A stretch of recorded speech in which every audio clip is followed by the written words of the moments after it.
Hello and welcome to this conversation with Arvind Saharan. This is the first time that you will have seen कि फेमिनिस्तानी के ऊपर कोई ऐसी चीज़ हो रही है जो कि थोड़ी-सी मुख्तलिफ है। आमतौर पर मैं किसी और के साथ गुफ्तगू नहीं करती। ये पहली आपके लिए वीडियो होगी मेरे चैनल पर जिस पर मैं किसी और के साथ एक लेंथी कन्वर्सेशन करूँगी। उम्मीद है कि ये आप लोगों के लिए दिलचस्प होगी।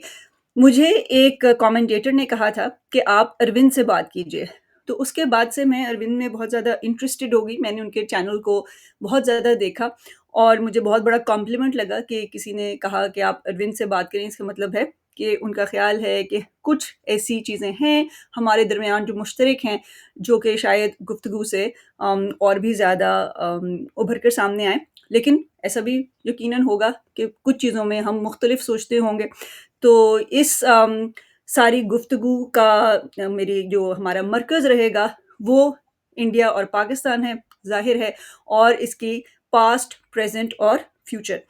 तो Arvind welcome to my channel. Thank you very much for agreeing to this.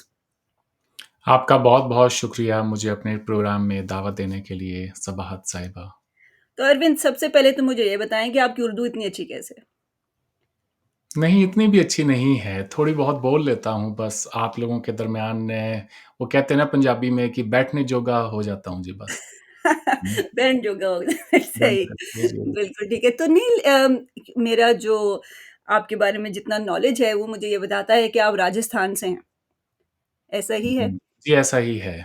बिल्कुल ठीक। तो आप मुझे ये बताइए कि राजस्थान में जो अमूमन ज़बान बोली जाती है, क्या एक तो वो राजस्थानी ज़बान है और अगर um, Hindi slash Hindustani slash whatever you would like to call the language we speak, तो वो क्या उसकी उसका अंदाज़ जो है वो ज़्यादा उर्दू की तरफ है या हिंदी की तरफ है? मतलब आई एम वेरी क्यूरियस क्योंकि आपकी बड़ी साफ़ ज़बान है जिसको हम साफ़ कहते हैं। जी, राजस्थान के जिस हिस्से से मैं आता हूँ, वहाँ पर प्रीडोमिनेंटली पंजाबी बोली जाती है, क्योंकि वो इंडियन पंजाब के भी बेहद करीब है और पाकिस्तान का जो पंजाब है, खुसूसन भावलनगर, उसके भी बेहद करीब है।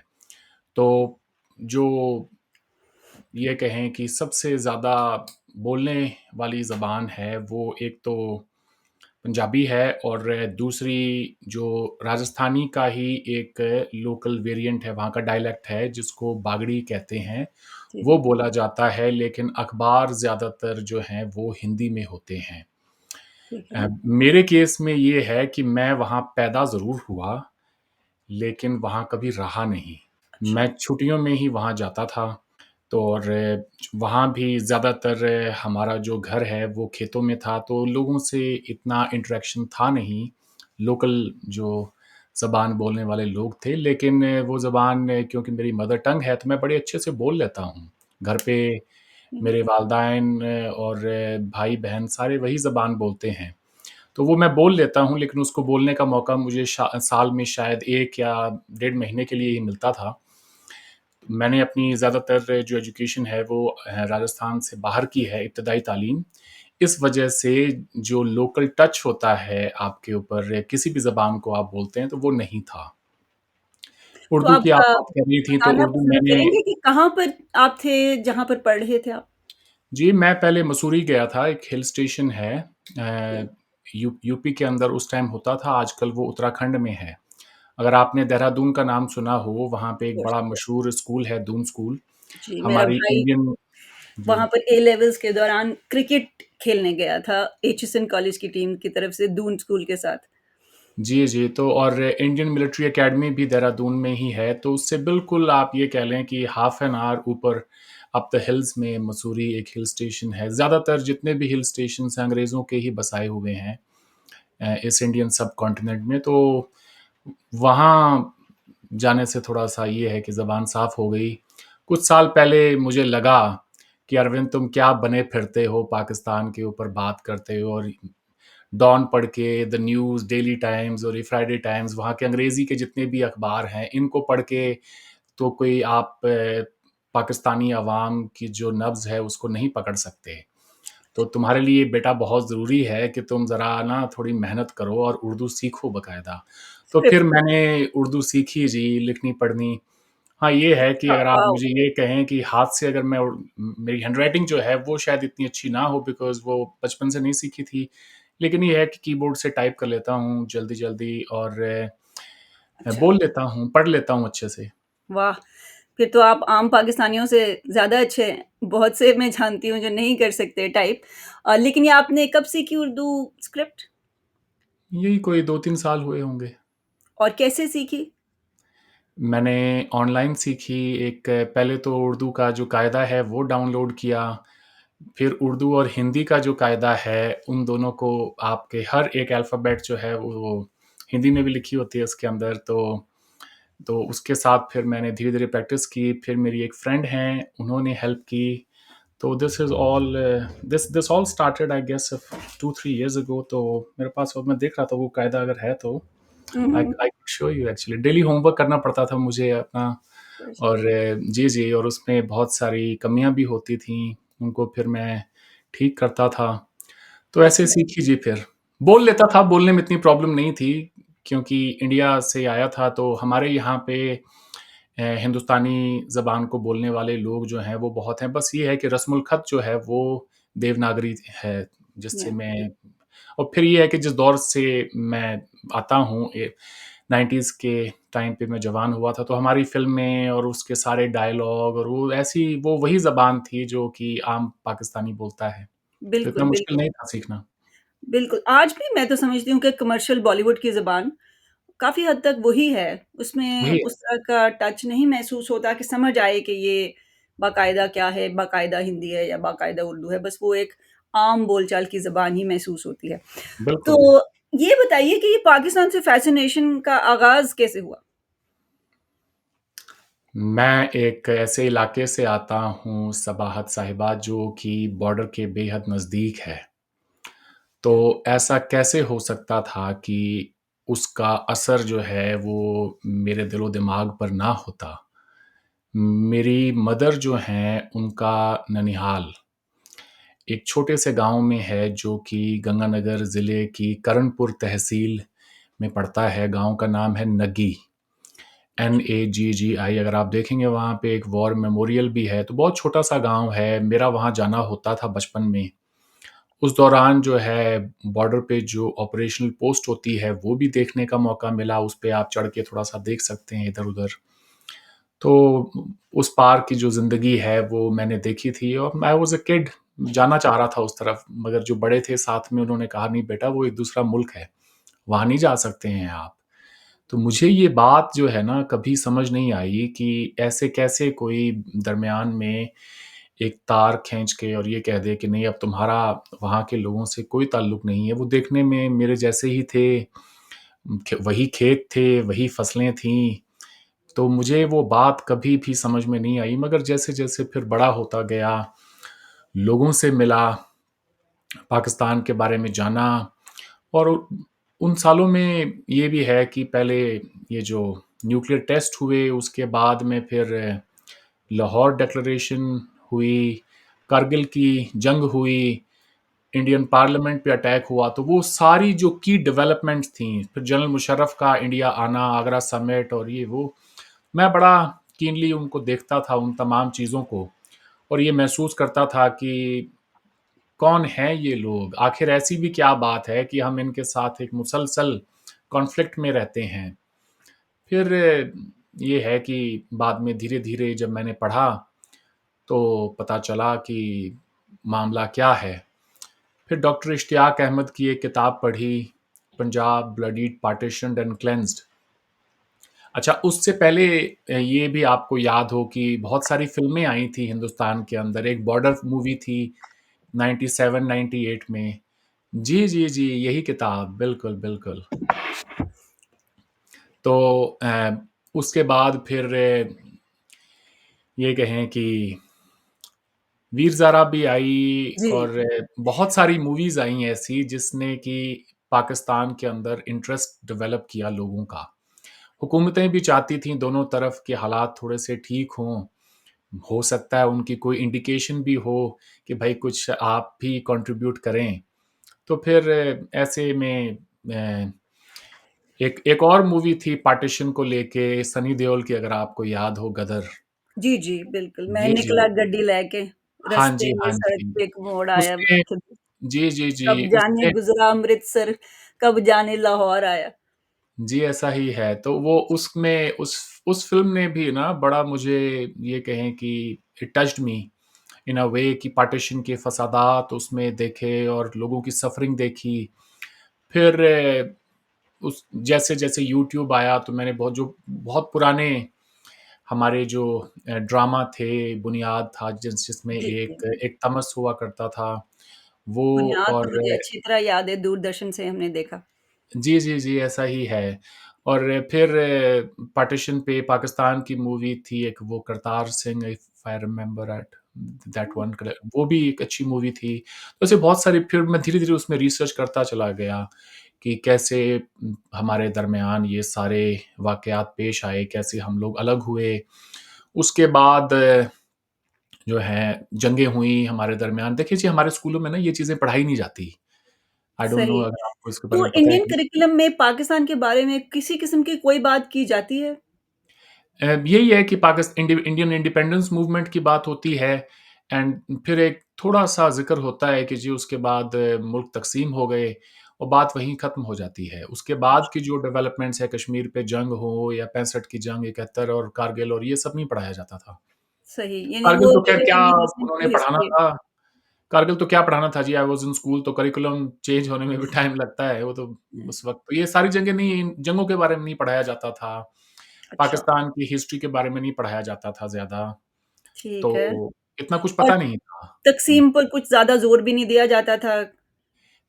इतना ही ज़ोर दिया जाता है कि वो एक ये कहें अफ़सोसनाक वाक़या है हमारी तारीख़ का, और हम उसे एक ट्रेजेडी के तौर पे देखते हैं। We hmm, don't celebrate it.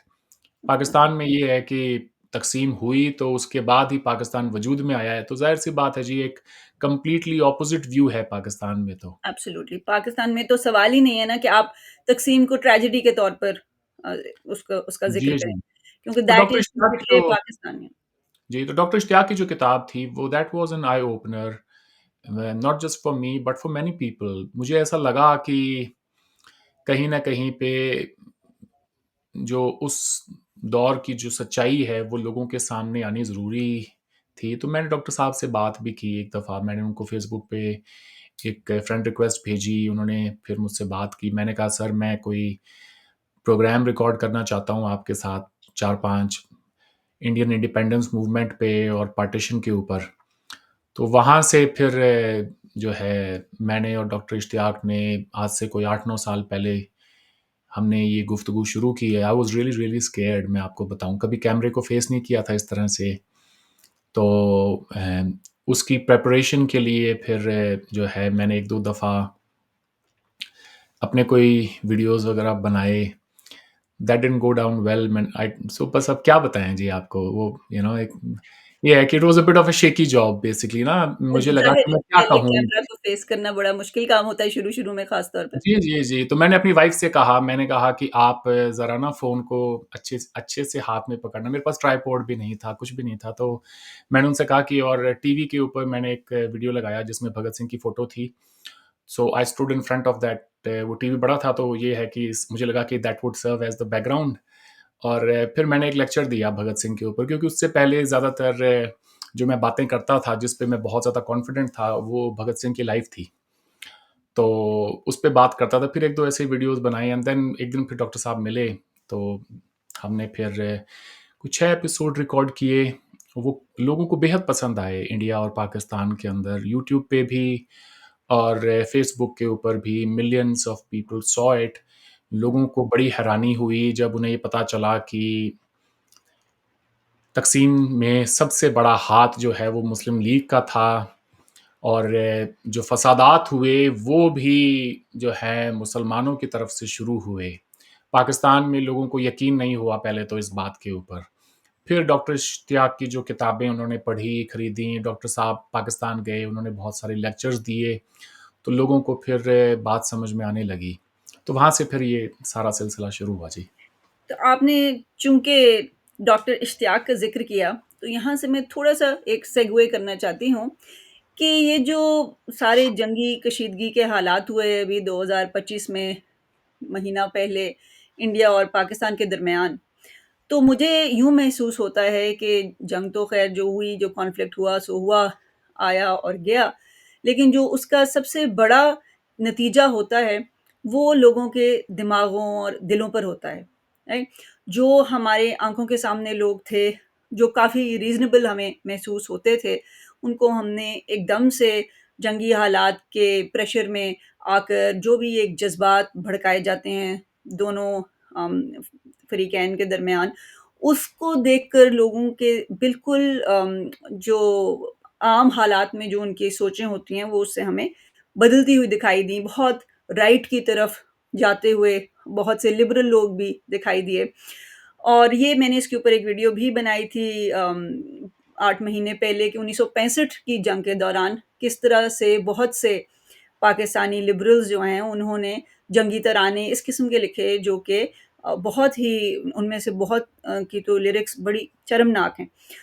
तो लेकिन सवाल ये पैदा होता है ये तो हमें मालूम हुआ ही कि किस तरह से मैं क्योंकि पाकिस्तानी हूँ, तो पाकिस्तानियों की तरफ से मैं बात करूँगी और पहले उनके बारे में उनको पिन पॉइंट करूँगी कि मुझे बहुत महसूस हुआ कि बहुत से जिन लोगों को हम बड़ी रिस्पेक्ट करते थे, जिनकी सोचों को हम समझते थे कि हम देखकर बड़े हुए हैं, उनसे हमने बहुत कुछ लर्न किया है, उनको हमने बहुत ही अफ़सोसनाक किस्म के हद तक जंग के दौरान एक sort of right wing and aggressive ideas को प्रमोट करते हुए देखा। मगर साथ ही साथ जो इंडिया का रिएक्शन था टुवर्ड्स पाकिस्तानी सोशल मीडिया, वो भी मेरे लिए बहुत अफ़सोसनाक था। क्योंकि जिस तरह से आपने 1, 2, 3 दिन के अंदर-अंदर मैंने देखा कि हुँ, हुँ। ऐसे-ऐसे लोगों के सोशल मीडिया अकाउंट्स इंडिया से विथड्रॉ किए गए, जो जिनका कि कोई ताल्लुक ही नहीं है इन चीज़ों से। फॉर इंस्टेंस मतलब अम, हनिया आमिर हैं या माहिरा खान हैं, ठीक है, उन्होंने भी कइयों ने कुछ बयानात दिए होंगे। हनिया आमिर एक बहुत अच्छी इसकी एग्ज़ाम्पल है, पाकिस्तान की वो ड्रामा एक्ट्रेस हैं और बहुत मशहूर हैं और उन्होंने अभी जब एग्ज़ैक्टली कॉन्फ्लिक्ट स्टार्ट नहीं हुआ था, पहलगाम हो चुका था और पहलगाम के बाद उन्होंने इंस्टाग्राम पर बहुत से ऐसे स्टोरीज़ लगाईं, जो कि एक्चुअली प्रो पीस भी थी और इंडिया के लोगों के हवाले से भी वो अफ़सोस का भी इज़हार कर रही थी वग़ैरह। फिर उनका एक चल रहा था शूट दिलजीत दोसांझ के साथ उनकी एक फ़िल्म बन रही थी, जिसकी वज़ह से लोगों ने कहा कि ये बिकी हुई है, ये क्योंकि इंडिया के साथ काम कर रही है, इसलिए she is being soft on India और बहुत भरमार उनके ऊपर हुई पाकिस्तानियों की, एक यलगार हुई, जिसके बावजूद उन्होंने उसको सहा और उन्होंने कुछ ऐसा नहीं कहा जो कि जिसको हम काबिल एतराज़ कह सकें किसी भी तरीके से। हनिया आमिर का अकाउंट विथड्रॉ हो गया, ठीक है? अली सेठी का अकाउंट इंडिया से विथड्रॉ हो गया। नुसरत फ़तेह अली खान का इंस्टाग्राम डेड मैन उनका अकाउंट जो है वो विथड्रॉ हो गया इंस्टाग्राम से। स्पॉटिफ़ाई से पाकिस्तानी आर्टिस्ट्स जो हैं, वो इंडिया में जो बैठकर उनको सुनने की कोशिश कर रहा है, वो अपनी प्लेलिस्ट्स दिखा रहे हैं कि वो they can not listen to those Pakistani singers any longer जिनमें मेहदी हसन और पता नहीं कौन-कौन हैं। Again the hysteria purely in terms of सिर्फ़ फ्रीडम ऑफ स्पीच भी अगर मैं उसको कह लूँ, तो वो मुझे इंडिया की जानिब से जो इंडियन गवर्नमेंट की जानिब से हुआ, वो मुझे बहुत अफ़सोसनाक भी लगा और साथ-साथ ये भी लगा कि कोई लॉन्ग टर्म स्ट्रैटेजी इसका मतलब है कि इन लोगों के ज़हन में नहीं है। क्योंकि अगर आप दूसरे मुल्क के लिबरल्स को भी अपने खिलाफ कर लें, वो लिबरल्स जो कि एक्चुअली सोचने समझने की सलाहियत भी रखते हैं और जो कि एक बड़ी ऑडियंस को प्रो इंडिया ना सही तो कम से कम एक न्यूट्रल नहज पर रख सकते हैं। आपने क्या किया कि उन लोगों को खड़े-खड़े आपने फुली पाकिस्तानी बना दिया। क्योंकि अब उनके पास कोई ज़रूरत ही नहीं थी उनको ना अपनी इंडियन ऑडियंस को अपीज़ करने की ज़रूरत थी क्योंकि इंडियन ऑडियंस एग्ज़िस्ट ही नहीं करती। और अब वो सिर्फ़ और सिर्फ़ जो है वो पूरा जंगी शोर ज़ोर-ओ-शोर से कर सकते हैं क्योंकि अब तो उन्होंने बात ही सिर्फ़ पाकिस्तानी ऑडियंस से करनी है। तो बहरहाल ये सारी जो मैंने बात की, आपका इसके बारे में क्या ख़्याल? मैं अपनी बात कर लेता हूँ जी। जी, कीजिए। हमारा जो राइट विंग तबका है, जो 24 घंटे सिवाय जिंगोइज़्म के, नफ़रत के और कुछ भी नहीं बेचता, वो मुझे भी यही कह रहे हैं कि this man is sympathetic to Pakistan. मुझे जी, जी। एक्स आई के कैन ऊपर इमेजिन। मेरे पीछे पड़े हुए हैं, 2-4 दिन हो गए हैं। आप बहुत अभी सारे इस वक़्त तो आपने मुझे ऐसे नहीं लगता कोई प्रो पाकिस्तान बात की हो, मुझे तो लगता है कि आप हाँ, काफ़ी हद तक क्रिटिसाइज़ ही कर रहे हैं जी। जो कि मतलब जी, जी, जी, बस ऐसा ही है। क्या बताएँ आपको? उम, बात सिर्फ़ इतनी सी है, वो लोग किसने लिखा था पता नहीं, ये हियर हियर इज़ अनदर अमन की तमाशा गैंग मेंबर, इस तरह से कुछ लिखा किसी ने ना। और वो कोई हमारे मिलिट्री का ही कोई एक्स कोई ऑफ़िसर है। तो ये मैं अपनी बात कर रहा हूँ कि अब जो पीस जो है ना, की बात करने वाले जो लोग हैं, वो सबसे पहले निशाना बनते हैं इस चीज़ का कि यार ये वो है, इनकी वज़ह से हुई है ये सारी चीज़ें। ऐज़ इफ कि जी, मैं रिस्पॉन्सिबल हूँ या मेरे जैसे जो अमन की बात करते हैं, पाकिस्तान में हो या इंडिया में हो, वो लोग रिस्पॉन्सिबल हैं ये दहशतगर्दी के जो वाक़यात हुए हैं इन रीसेंट ईयर्स। तो सबसे आसान काम होता है जी, आप जब किसी से हुकूमत से सवाल ना पूछ सकें, तो सबसे आसान काम यही है कि जो पीस की बात करता हो, पहले तो उसको गोली मारो। तो बिल्कुल। उसमें हम फर्स्ट कैजुअल्टी होते हैं इस तरह के जब वाक़यात पेश आते हैं, जी, इसकी क्योंकि गांधी जी भी आप बड़ी अच्छी मिसाल हैं। हाँ, बिल्कुल हैं। और आपसे हर बात पे आपको ताना दिया जाता है कि तुम वही हो ना, जो पाकिस्तान गए थे अमन की बात करने के लिए, देखो तुम्हारे दोस्तों ने क्या कर दिया। हुँ? सो ये ताना तो जो ऐसा है जी कि जो बहुत कम लोग होंगे जो इससे बचे होंगे। हाँ, पाकिस्तान का राइट विंग तबका भी है इसमें, वो भी मुझे उतना ही क्रिटिसाइज़ करता है। तो आई एम हैप्पी, अगर एक ही तरफ के लोग अगर वाहवाही कर रहे होते और दूसरी तरफ से अगर मुझे गालियाँ पड़ रही होती, फिर शायद कोई मसला होना था। लेकिन आपको चाहने वाले अगर दोनों तरफ हैं और कोसने वाले भी दोनों तरफ हैं, then you are on the right path. मैं तो ये कहूँगा कि हम अपना घर देखें कि हमारे अंदर क्या कुछ कमियाँ हैं और उसके बाद फिर जो है दूसरे पे उँगली उठाएँ। हमारे अंदर फ़िलहाल मैं ये ज़रूर कहता चलूँ साथ में कि लोगों में गुस्सा है पाकिस्तान को लेके, इसमें कोई शक नहीं है। और उसकी एक हिस्ट्री है फॉर लास्ट 35-37 इयर्स कि जब लोगों ने ये कहेंगे एक के बाद एक मुसलसल जो टेरर अटैक्स हो रहे थे और शायद अब पिछले कुछ सालों में जो हुकूमत आई है, बीजेपी की, मोदी साहब की जो गवर्नमेंट है, उस दौरान ये जो सिलसिला पहले जो कांग्रेस के टाइम पे बहुत ज़्यादा होता था, वो अब रुक गया है ऑलमोस्ट। आप कश्मीर को अगर छोड़ दें एज़ एन एक्सेप्शन, उसके अलावा अगर आप देखें बाकी कहीं भी हिंदुस्तान में टेरर अटैक्स नहीं हुए हैं। तो एक नई जनरेशन है जो अब जवान हो रही है, उन्होंने ये सब चीज़ें नहीं देखी हैं, व्हेयरएज़ हम तो इसमें जो हैं, मैं ऑलमोस्ट एवरी ईयर हमने कुछ 2-4 टेरर अटैक्स होते हुए देखे थे। जी, तो अब उनमें शायद वो एपेटाइट नहीं होगा। लोग ये कहते होंगे कि enough is enough, it's been far too long. फिर एक गवर्नमेंट ऐसी आए जो कि जिनका एक बहुत ही नेशनलिस्टिक पॉइंट ऑफ व्यू हो, रेटरिक हो और वो सिक्योरिटी को लेके उन्होंने डिलीवर भी किया हो, सबसे बड़ी बात तो ये है। तो लोगों की उम्मीदें जो हैं बन जाती हैं। तो आई गेस मोदी साहब के ऊपर भी प्रेशर था, क्योंकि उन्होंने जो स्पीचेज़ दी थी माज़ी में जब वो प्राइम मिनिस्टर नहीं थे, सो उन्होंने वादा किया था हिंदुस्तान के लोगों से कि जब बीजेपी आएगी, तो हम ये सब चीज़ें जो हमारे यहाँ पे बार-बार हो रही है, हम ये नहीं होने देंगे। तो एक उम्मीद बन जाती है। अब उसके चलते फिर पाकिस्तान के ऊपर उन्होंने एयर स्ट्राइक्स भी की।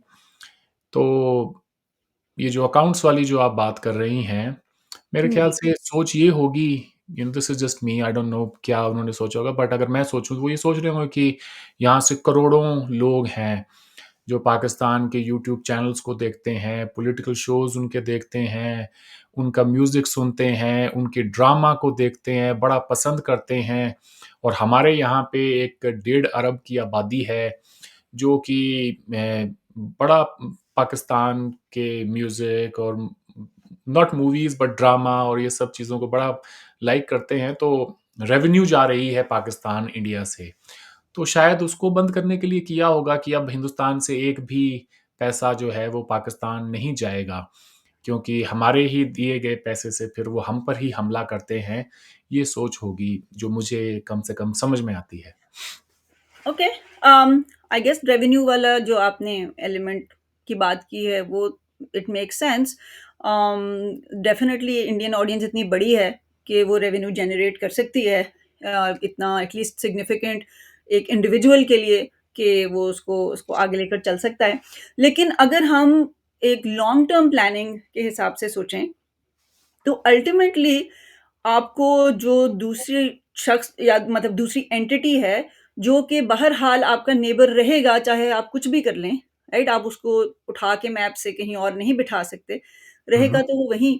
तो और आप कितनी भी खारदार तारें लगा लें, कुछ भी कर लें, आपने ये देखा है कि किसी न किसी तरीके से अगर कोई करना चाहे इन्फिल्ट्रेट, तो कर सकता है।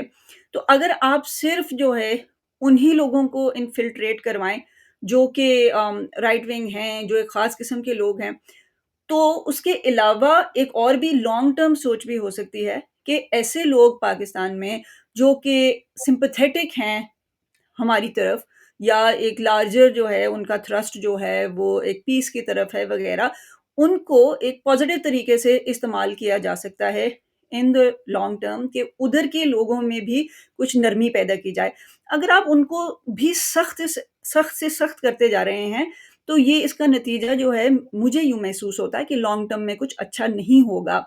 ज़ाहिर है बीजेपी या कोई भी राइट विंग जमात इस किस्म की सोचें नहीं सोच सकती या सोचती। दुनिया भर में ऐसा ही है कि राइट विंग का मिज़ाज यही होता है कि बंद कर दो चीज़ों को, लॉक कर दो अपने आप को। उनका एम्ब्रेस करने का मिज़ाज नहीं होता, वरना वो राइट विंग ना होते। लेकिन अगर उन लोगों से मैं मुख़ातिब हूँ इंडिया में, जो कि खुद को मॉडरेट समझते हैं या वग़ैरह, तो मुझे ऐसे महसूस होता है कि कुछ आवाज़ें नज़र आएँ इंडिया में भी इन चीज़ों के खिलाफ। पर्सनली क्योंकि मैं तो जानती हूँ हर टाइप के इंडियन को, तो मुझे आती हैं इक्का-दुक्का नज़र, लेकिन at sort of more substantial sort of critical mass level नहीं नज़र आती हैं, और मुझे पता है कि आपने जो बात की उसकी यही वजह है। क्योंकि इंडिया में ऑलमोस्ट एक वो ब्लास्फेमी का लेवल है पाकिस्तान के हक में कोई भी बात करना, क्योंकि जो हमारे यहाँ मेरा ख़्याल है कि इस्लाम के खिलाफ बात करने का दर्जा है, वो इंडिया में पाकिस्तान के हक में बात करने का दर्जा नहीं, है। ऐसी भी कोई बात नहीं है। महसूस तो ऐसे ही होता है। वेल ये एक रीसेंट फिनोमिनन तो हो सकता है, मगर ऐसी कोई बात हाँ नहीं है। जी, इसकी रिसेंट ही डेफ़िनिटली। हाँ जी, क्योंकि देखें आप ये बात आपकी ठीक है कि देखें जी पाकिस्तान के अंदर एक ऐसा लिबरल तबका भी है जो अमन की ख़्वाहिश रखता है, जो हिंदुस्तान के साथ अच्छे ताल्लुकात चाहता है। हम एक किसी तंज़ीम कोई दहशतगर्द तंज़ीम की सज़ा हर उस पाकिस्तानी को क्यों दें? कम से कम उनको क्यों दें कि जो हमारे हक़ में खड़े होते हैं। हमारी ही बात को अपनी सोसाइटी को समझाने की कोशिश करते हैं कि हिंदुस्तान से अच्छे ताल्लुकात में ही पाकिस्तान का भी अच्छा मुस्तकबिल जुड़ा हुआ है। तो देखें मैं उसका जवाब इंडियन पर्सपेक्टिव से अगर दूँ तो वो ये होगा जी कि अब लोग समझते हैं कि हाँ, ऐसे कुछ लोग हैं तो सही लेकिन वो आटे में नमक के बराबर हैं। वो बहुत कम हैं और उनका कोई इम्पैक्ट नहीं होता। हमने ये पॉलिसी भी 30 साल तक चला के देख ली है, मगर इसका कोई रिज़ल्ट नहीं है। उनके आर्टिस्ट यहाँ पर आते हैं, उनके क्रिकेटर्स यहाँ पर आते हैं, वो यहाँ पर खेलते हैं, यहाँ पे फ़िल्मों में काम करते हैं, म्यूज़िक इंडस्ट्री में काम करते हैं, कॉमेडी शोज़ में काम करते हैं और पैसा कमा के चले जाते हैं वापस। और उन उन उन लोगों ने आज तक कभी भी वापस जाके अपनी हुकूमत को या अपने मुआशरे के अंदर प्रो इंडिया बात नहीं की। मसलन लोग मिसाल देते हैं शाहिद अफ़रीदी की और ये तमाम जो बड़े-बड़े आपके जो प्लेयर्स हैं जो जाके और बहुत ही एंटी इंडिया बातें करते हैं वहाँ पर और एज़ अ रिज़ल्ट फिर अब इंडिया के अंदर वो एपेटाइट रहा नहीं। लोग कहते हैं कि ये सारे ही एक जैसे ही हैं और जो हैं थोड़े बहुत भी अच्छे वो इर्रेलेवेंट हैं। उनकी पाकिस्तान में कोई नहीं सुनता। वो हाँ, बस अपने मैं ही एको चैम्बर्स में रहते हैं और वो बस एक मोमबत्ती लेके और वाघा पे 14th और 15th अगस्त की नाइट को आ जाते हैं, साल में 1 दफ़ा अपनी प्रेज़ेंस फ़ील कराने के लिए। इससे ज़्यादा जो है, उनकी कोई हैसियत नहीं है उस मुआशरे में। तो जी, तो एक ऐसा ही तो पाकिस्तानी की हैसियत से जो मेरा इस को जवाब है, वो ये है कि चेंज जो है वो एक जनरेशनल चीज़ है। 1-2 साल में तो आती नहीं, राइट? अम, 5-6 साल में भी मुमकिन नहीं, ये बहुत ही एक लंबा एवोल्यूशन का प्रोसेस है चेंज। तो आप और मैं अगर आज कोई बातें कर रहे हैं, राइट? तो उसका कल असर नहीं हो जाएगा इंडिया-पाकिस्तान पे। हम एक छोटा-सा एक पेबल हैं, जो हमने पानी में फेंका, वो हल्का-सा एक दायरा बना के बाहर निकलेगा, लेकिन आहिस्ता-आहिस्ता चेंज बहुत ही स्लो प्रोसेस है, राइट?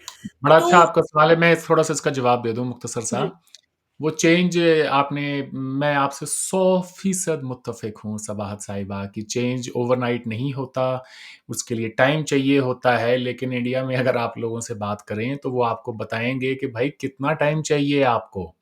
हमने मलिकाए तरन्नुम नूर जहाँ को ना सिर्फ़ अपने मुल्क में बुलाया, उनको इज़्ज़त बख्शी, उनको सुनने के लिए हमारे प्रेज़िडेंट, प्राइम मिनिस्टर से लेके उनकी तमाम कैबिनेट, सारी हिंदुस्तान की जो सिविल सोसाइटी है, वो बैठी है।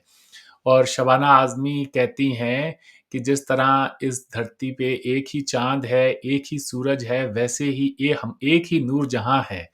तो वो जेस्चर तब से लेकर आज तक पाकिस्तान ने उसको रेसिप्रोकेट नहीं किया।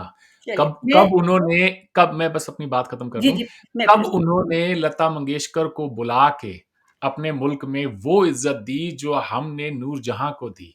जी, कब उन्होंने हमारे एक्टर्स को वहाँ पर काम करने की इजाज़त दी, हमारे म्यूज़िशियंस को, हमारे जितने भी ये कहें कि अ सिविल सोसाइटी के ऐसे लोग जो रोशन ख़्याल तबका है, इंटेलेक्चुअल्स हैं, कब उनको अपने यहाँ पे बुला के बारिंग 1 और 2 कब उन्हें जो है प्लेटफ़ॉर्म दिया।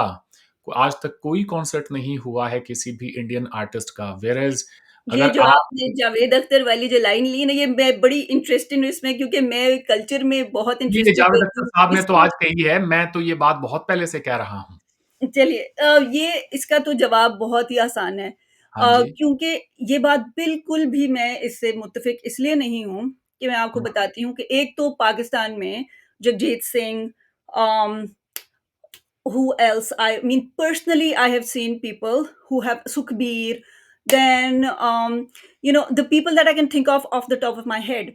फिर अगर आप जो है वो जावेद अख्तर साहब की अगर मैं बात करूं, तो जब उन्होंने पाकिस्तान में बैठकर आज से ये जो भी 4 साल पहले जब वो फेस्टिवल के लिए आए और उन्होंने कहा कि हुँ, आपने हुँ। हमारे बॉम्बे में जो किया और मुंबई में जो अटैक्स हुए, हम उनको नहीं भूल सकते और काफ़ी उन्होंने सख्त अल्फाज इस्तेमाल किए जब एक खातून ने उनसे कहा कि आप यहाँ पर आए हैं, आपका इतना अच्छा इस्तकबाल हुआ है, तो आप वहाँ जाकर लोगों को बताइएगा कि भई हम इतने बुरे नहीं हैं।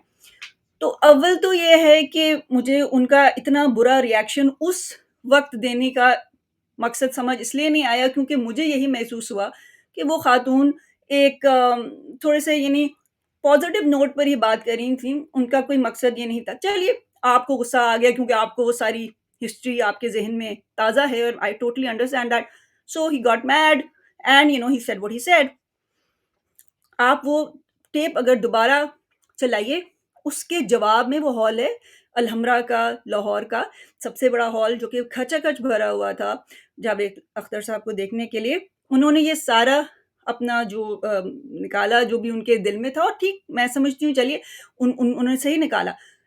अगर वो नहीं उस वक़्त जेनरस फ़ील कर रहे थे तो उन्होंने नहीं जेनरस फ़ील किया, उन्होंने कह दिया जो उन्होंने कहना था। उसके जवाब में पूरा हॉल तालियाँ बजाता है। तालियाँ बजाता है। सो द पॉइंट इज़ कि पाकिस्तान फिर एक जो लिटरली बार-बार रिपीट होता है पाकिस्तानी सोशल मीडिया पे एक क्लिप, वो है जहाँ पे जावेद अख्तर साहब बैठे हुए हैं, मेरे ख़्याल है कि फैज़ साहब की किसी बेटी के घर में हाँ जी। दावत है।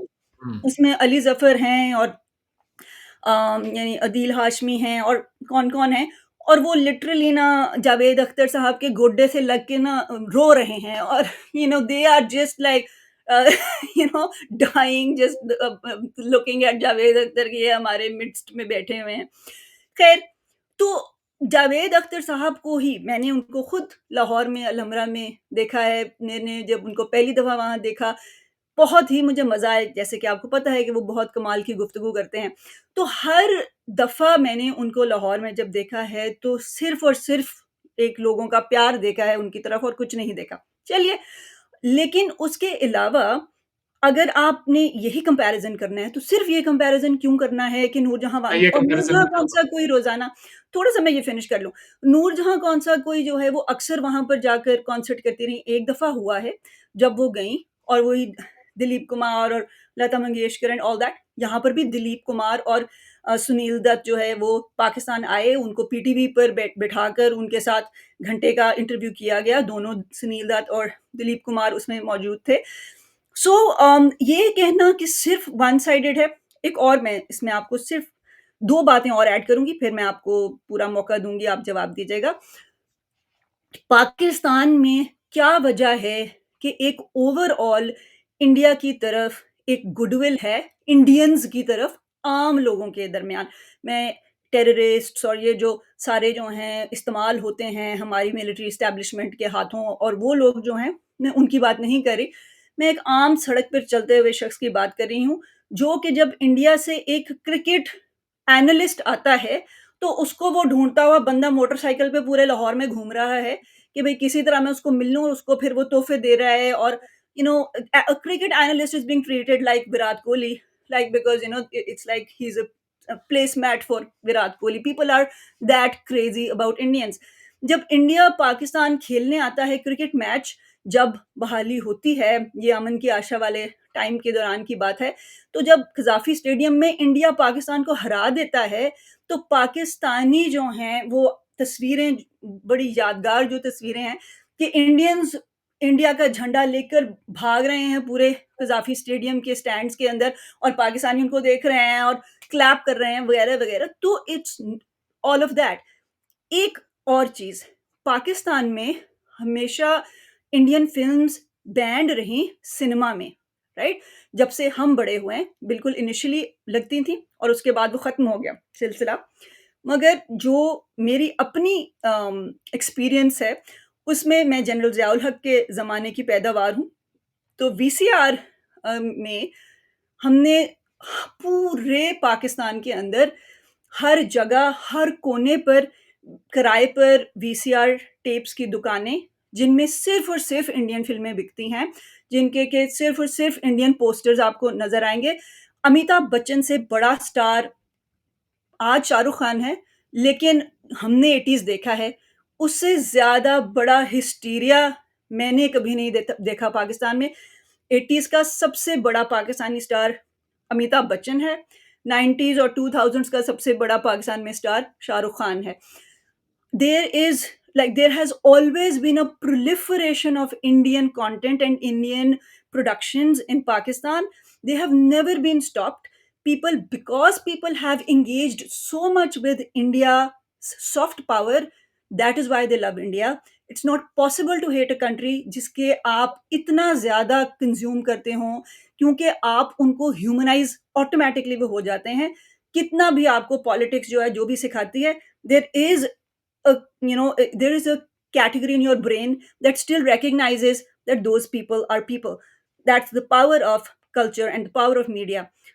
So I would say on the other hand, India में कभी भी पाकिस्तानी कंटेंट की वो प्रोलिफरेशन नहीं रही। इंडियंस को आप मिलते हैं, तो उनका पाकिस्तान के बारे में क्या ख़्याल था? I think pre internet would be more appropriate, pre like the last 5 to 6 years I would say कि अच्छा आप बुर्के नहीं पहनते? ओह! आप तो नॉर्मल लग रही हैं। You know and this whole concept of Pakistan being some large wasteland जहाँ पर सारी ख़वातीन जो हैं वो बुर्कों में हैं, सारे मर्द दाढ़ियों में हैं। इंडियंस की परसेप्शन पाकिस्तान के बारे में is, I think, far more off the mark than perhaps Pakistan's perception of India, and that has largely to do with the fact that Pakistani content has never flown into India the same way as Indian content has flown into Pakistan. Obviously, because India is a bigger industry, India is the bigger country. So I understand कि वो एक मुश्किल है वैसे भी, but generally what I'm trying to say is that to say that Pakistan has not embraced India, General Zia-ul-Haq could very well have cracked down on all the VCR piracy. He could have stopped all of it. He did not. Shatrughan Sinha private meetings के लिए ज़िया-उल हक के साथ आते हैं, वो उनके साथ तस्वीरें खिंचवाते हैं, वो अपनी बेटी जो है वो उनका फ़ेवरेट स्टार था, तो इस वज़ह से वो फिर बाद में आकर जो है वो शादियाँ भी अटेंड करते हैं नवाज़ शरीफ की ज़िया-उल हक की फैमिली की. So what basically I'm saying is that cultural exchange has existed on both sides. I do not agree with Mr. Javed Akhtar, who has a very one-sided view of it because of his vantage point, and thus I also don't fully agree with what you're saying. तो फिर एक सवाल ये उठेगा कि वो कौन लोग हैं जिन्होंने हिंदुस्तान के ऊपर जंगें की, जिन्होंने हिंदुस्तान के ऊपर वही अटैक्स लोग हैं, वो वही लोग हैं, ऑब्वियसली उधर ही उसी मुल्क के लोग हैं और वो तो एक मिलिट्री एस्टैब्लिशमेंट एक अलग चीज़ है और वो जो आम लोग हैं, वो एक अलग चीज़ है। मगर वही आम लोग जो हैं, वो do they not play into the hands of the military establishment? Do they also not become what they did become when this conflict for instance happened और व्हेन 65 हैपेंड और व्हाटएवर? तो वो तो एब्सोल्यूट फैक्ट है। ये डायकोटोमीज़ इकट्ठी चलती हैं। वही तो लोग इसी हिंदुस्तान तरह और पाकिस्तान के खराब ताल्लुकात के लिए आप मेन कल्प्रिट किसको समझती हैं? पाकिस्तान असल ज़िम्मेदार एब्सोल्यूटली कौन है? Pakistan for sure. Okay, well आपने शायद अपने इन तमाम आर्ग्यूमेंट्स के ऊपर आपको नहीं लगता पानी फेर दिया हो जैसे ये बात कह नहीं, के? बिल्कुल नहीं। आई थिंक दैट नहीं लगता? 2 okay. Things can exist together. It's not ऐसा नहीं होता, ये देखें ये बहुत ही सिम्प्लिस्टिक व्यू है चीज़ों आई को डोंट थिंक सो। देखने का। I think the other view is simplistic. मैं एक्सप्लेन कर देता हूँ थोड़ा-सा इसको अपनी तरफ से। आपने जनरल ज़िया-उल हक की बात की, तो अगर मैं ये कहूँ कि जनरल ज़िया-उल हक को अगर हम पाकिस्तान के अंदर, पाकिस्तान की डिक्शनरी में अगर मैं ये कहूँ कॉन्ट्रडिक्शन का सिनोनिम अगर कोई है तो वी कैन से ओह! ये ज़िया-उल हक है भाई, ये ज़िया-उल हक कर दिया इसने। दुरुस्त है। इज़ दैट ओके टू से? जी, जी, एब्सोल्युटली। ठीक है। तो वो इंसान तो मुनाफ़िकत से कूट-कूट के भरा हुआ था। ठीक है? ओके, ज़िया-उल हक की इफ यू बात से है। सो आई वुड से कि मुनाफ़िकत तो पता नहीं ओके गो अहेड। मुनाफ़िक मुनाफ़िक ही तो था वो शख्स और क्या था? खुद खुद हिंदुस्तान के एक्टर्स जो हैं, उनसे दोस्तियाँ कर रहा है। बड़ा अच्छा लगता है कि उनके वो घर पे भी आएँ, घुमाएँ-फिराएँ, लेकिन हिंदुस्तान की फ़िल्में नहीं देखने देता वो आपको उन्हीं एक्टर्स की। ये देखने दे फ़िल्मों रहा है ना, ये तो मैं कह रही हूँ। सिनेमा हॉल्स में देखने नहीं दे रहा, वो आ रही हैं चुपके वो तो से ज़िया वैसे तो ही। ने तो नहीं किया ना, वो तो नहीं, मैं आप 1950s से बंद हो गई हुई हैं। जी, जी, जी। मगर वो जो भी है वो खोल सकते थे कि भाई मुझे बड़ी पसंद है, मैं दिल्ली से आया हूँ, मेरे दोस्त है कोई शत्रुघ्न सवाल ही नहीं। सिन्हा ये वो, मैं फ़िल्में दिखाऊँगा जी इंडिया की, मैं इंडिया का कंटेंट बड़ा प्रमोट करूँगा, ऐसा नहीं था। अब खुद से तो प्रमोट करना ये तो ख़ैर अब हाँ, मतलब एक तो बहुत ही एक अजीब-सी इंसान ख़्वाहिश है। एक इंसान चाहता है कि उसके मुल्क में हर कोई जो है नमाज़ पढ़े, लोगों को ज़बरदस्ती पिटाई कर के नमाज़ पढ़वा रहा है। ख़वातीन जो टीवी पे आ रही हैं, न्यूज़ रीडर को भी कह रहा है कि आप भी ज़रा दुपट्टा सलीके से ओढ़ कर आएँ।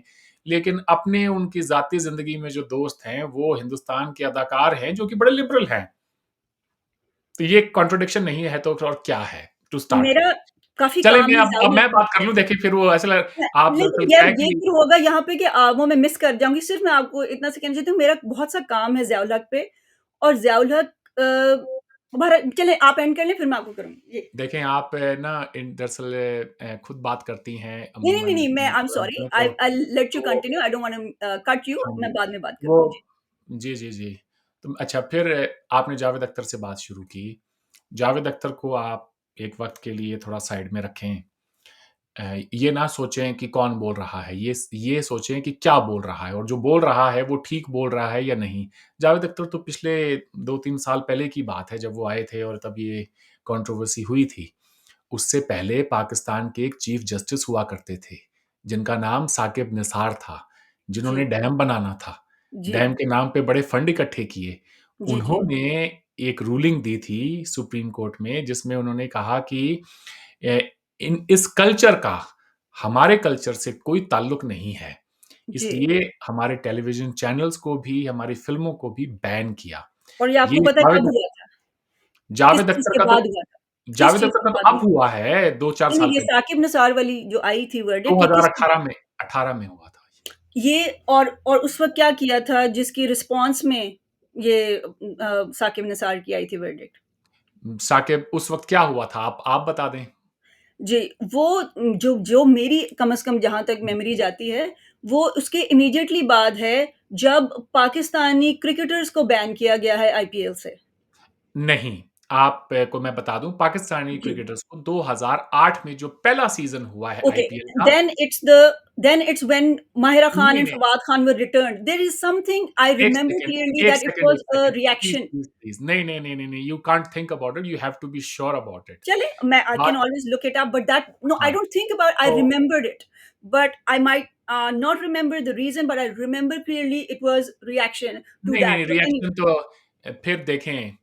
अ, लेट्स जस्ट मैं मुझे ज़रा फ़ोकस करने दें प्लीज़, बड़ा जी, जी, जी, ज़रूरी है प्लीज, मेरे प्लीज, लिए। प्लीज. आपने बड़ी लंबी बात की इसलिए मुझे उसका जवाब देने दें। 2008 में जब पहला आईपीएल हुआ तो पाकिस्तानी क्रिकेटर्स खेल रहे थे इंडिया के अंदर, फर्स्ट आईपीएल जो हुआ। उसके बाद उसी साल के नवंबर में मुंबई पे अटैक हुआ, उसके बाद से लेकर आज तक पाकिस्तानी प्लेयर्स ने आईपीएल में पार्टिसिपेट नहीं किया है। सो जी, दिस डिडन्ट हैपन इन 2018, और जो नहीं, नहीं. साकिब निसार ने जो I किया know. वो उसके रिस्पॉन्स में नहीं था। Right. अच्छा, अब बात ये है कि साकिब निसार साहब ने जो बात की, उससे पहले भी आप अगर देखें तो पाकिस्तान और इंडिया के दरमियान जितने भी कल्चरल डिफरेंसेस हैं, वो हमने तो नहीं कहा कि हम 2 अलग कौमें हैं, हर एतबार से। ये तो आपके बड़े कह के गए ये हैं, तो बिल्कुल सही.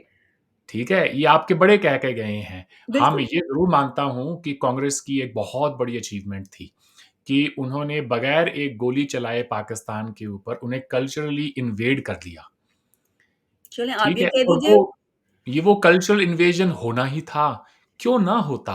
इन्वेजन क्यों आखिरकार है? हाँ Why जी? is it an invasion?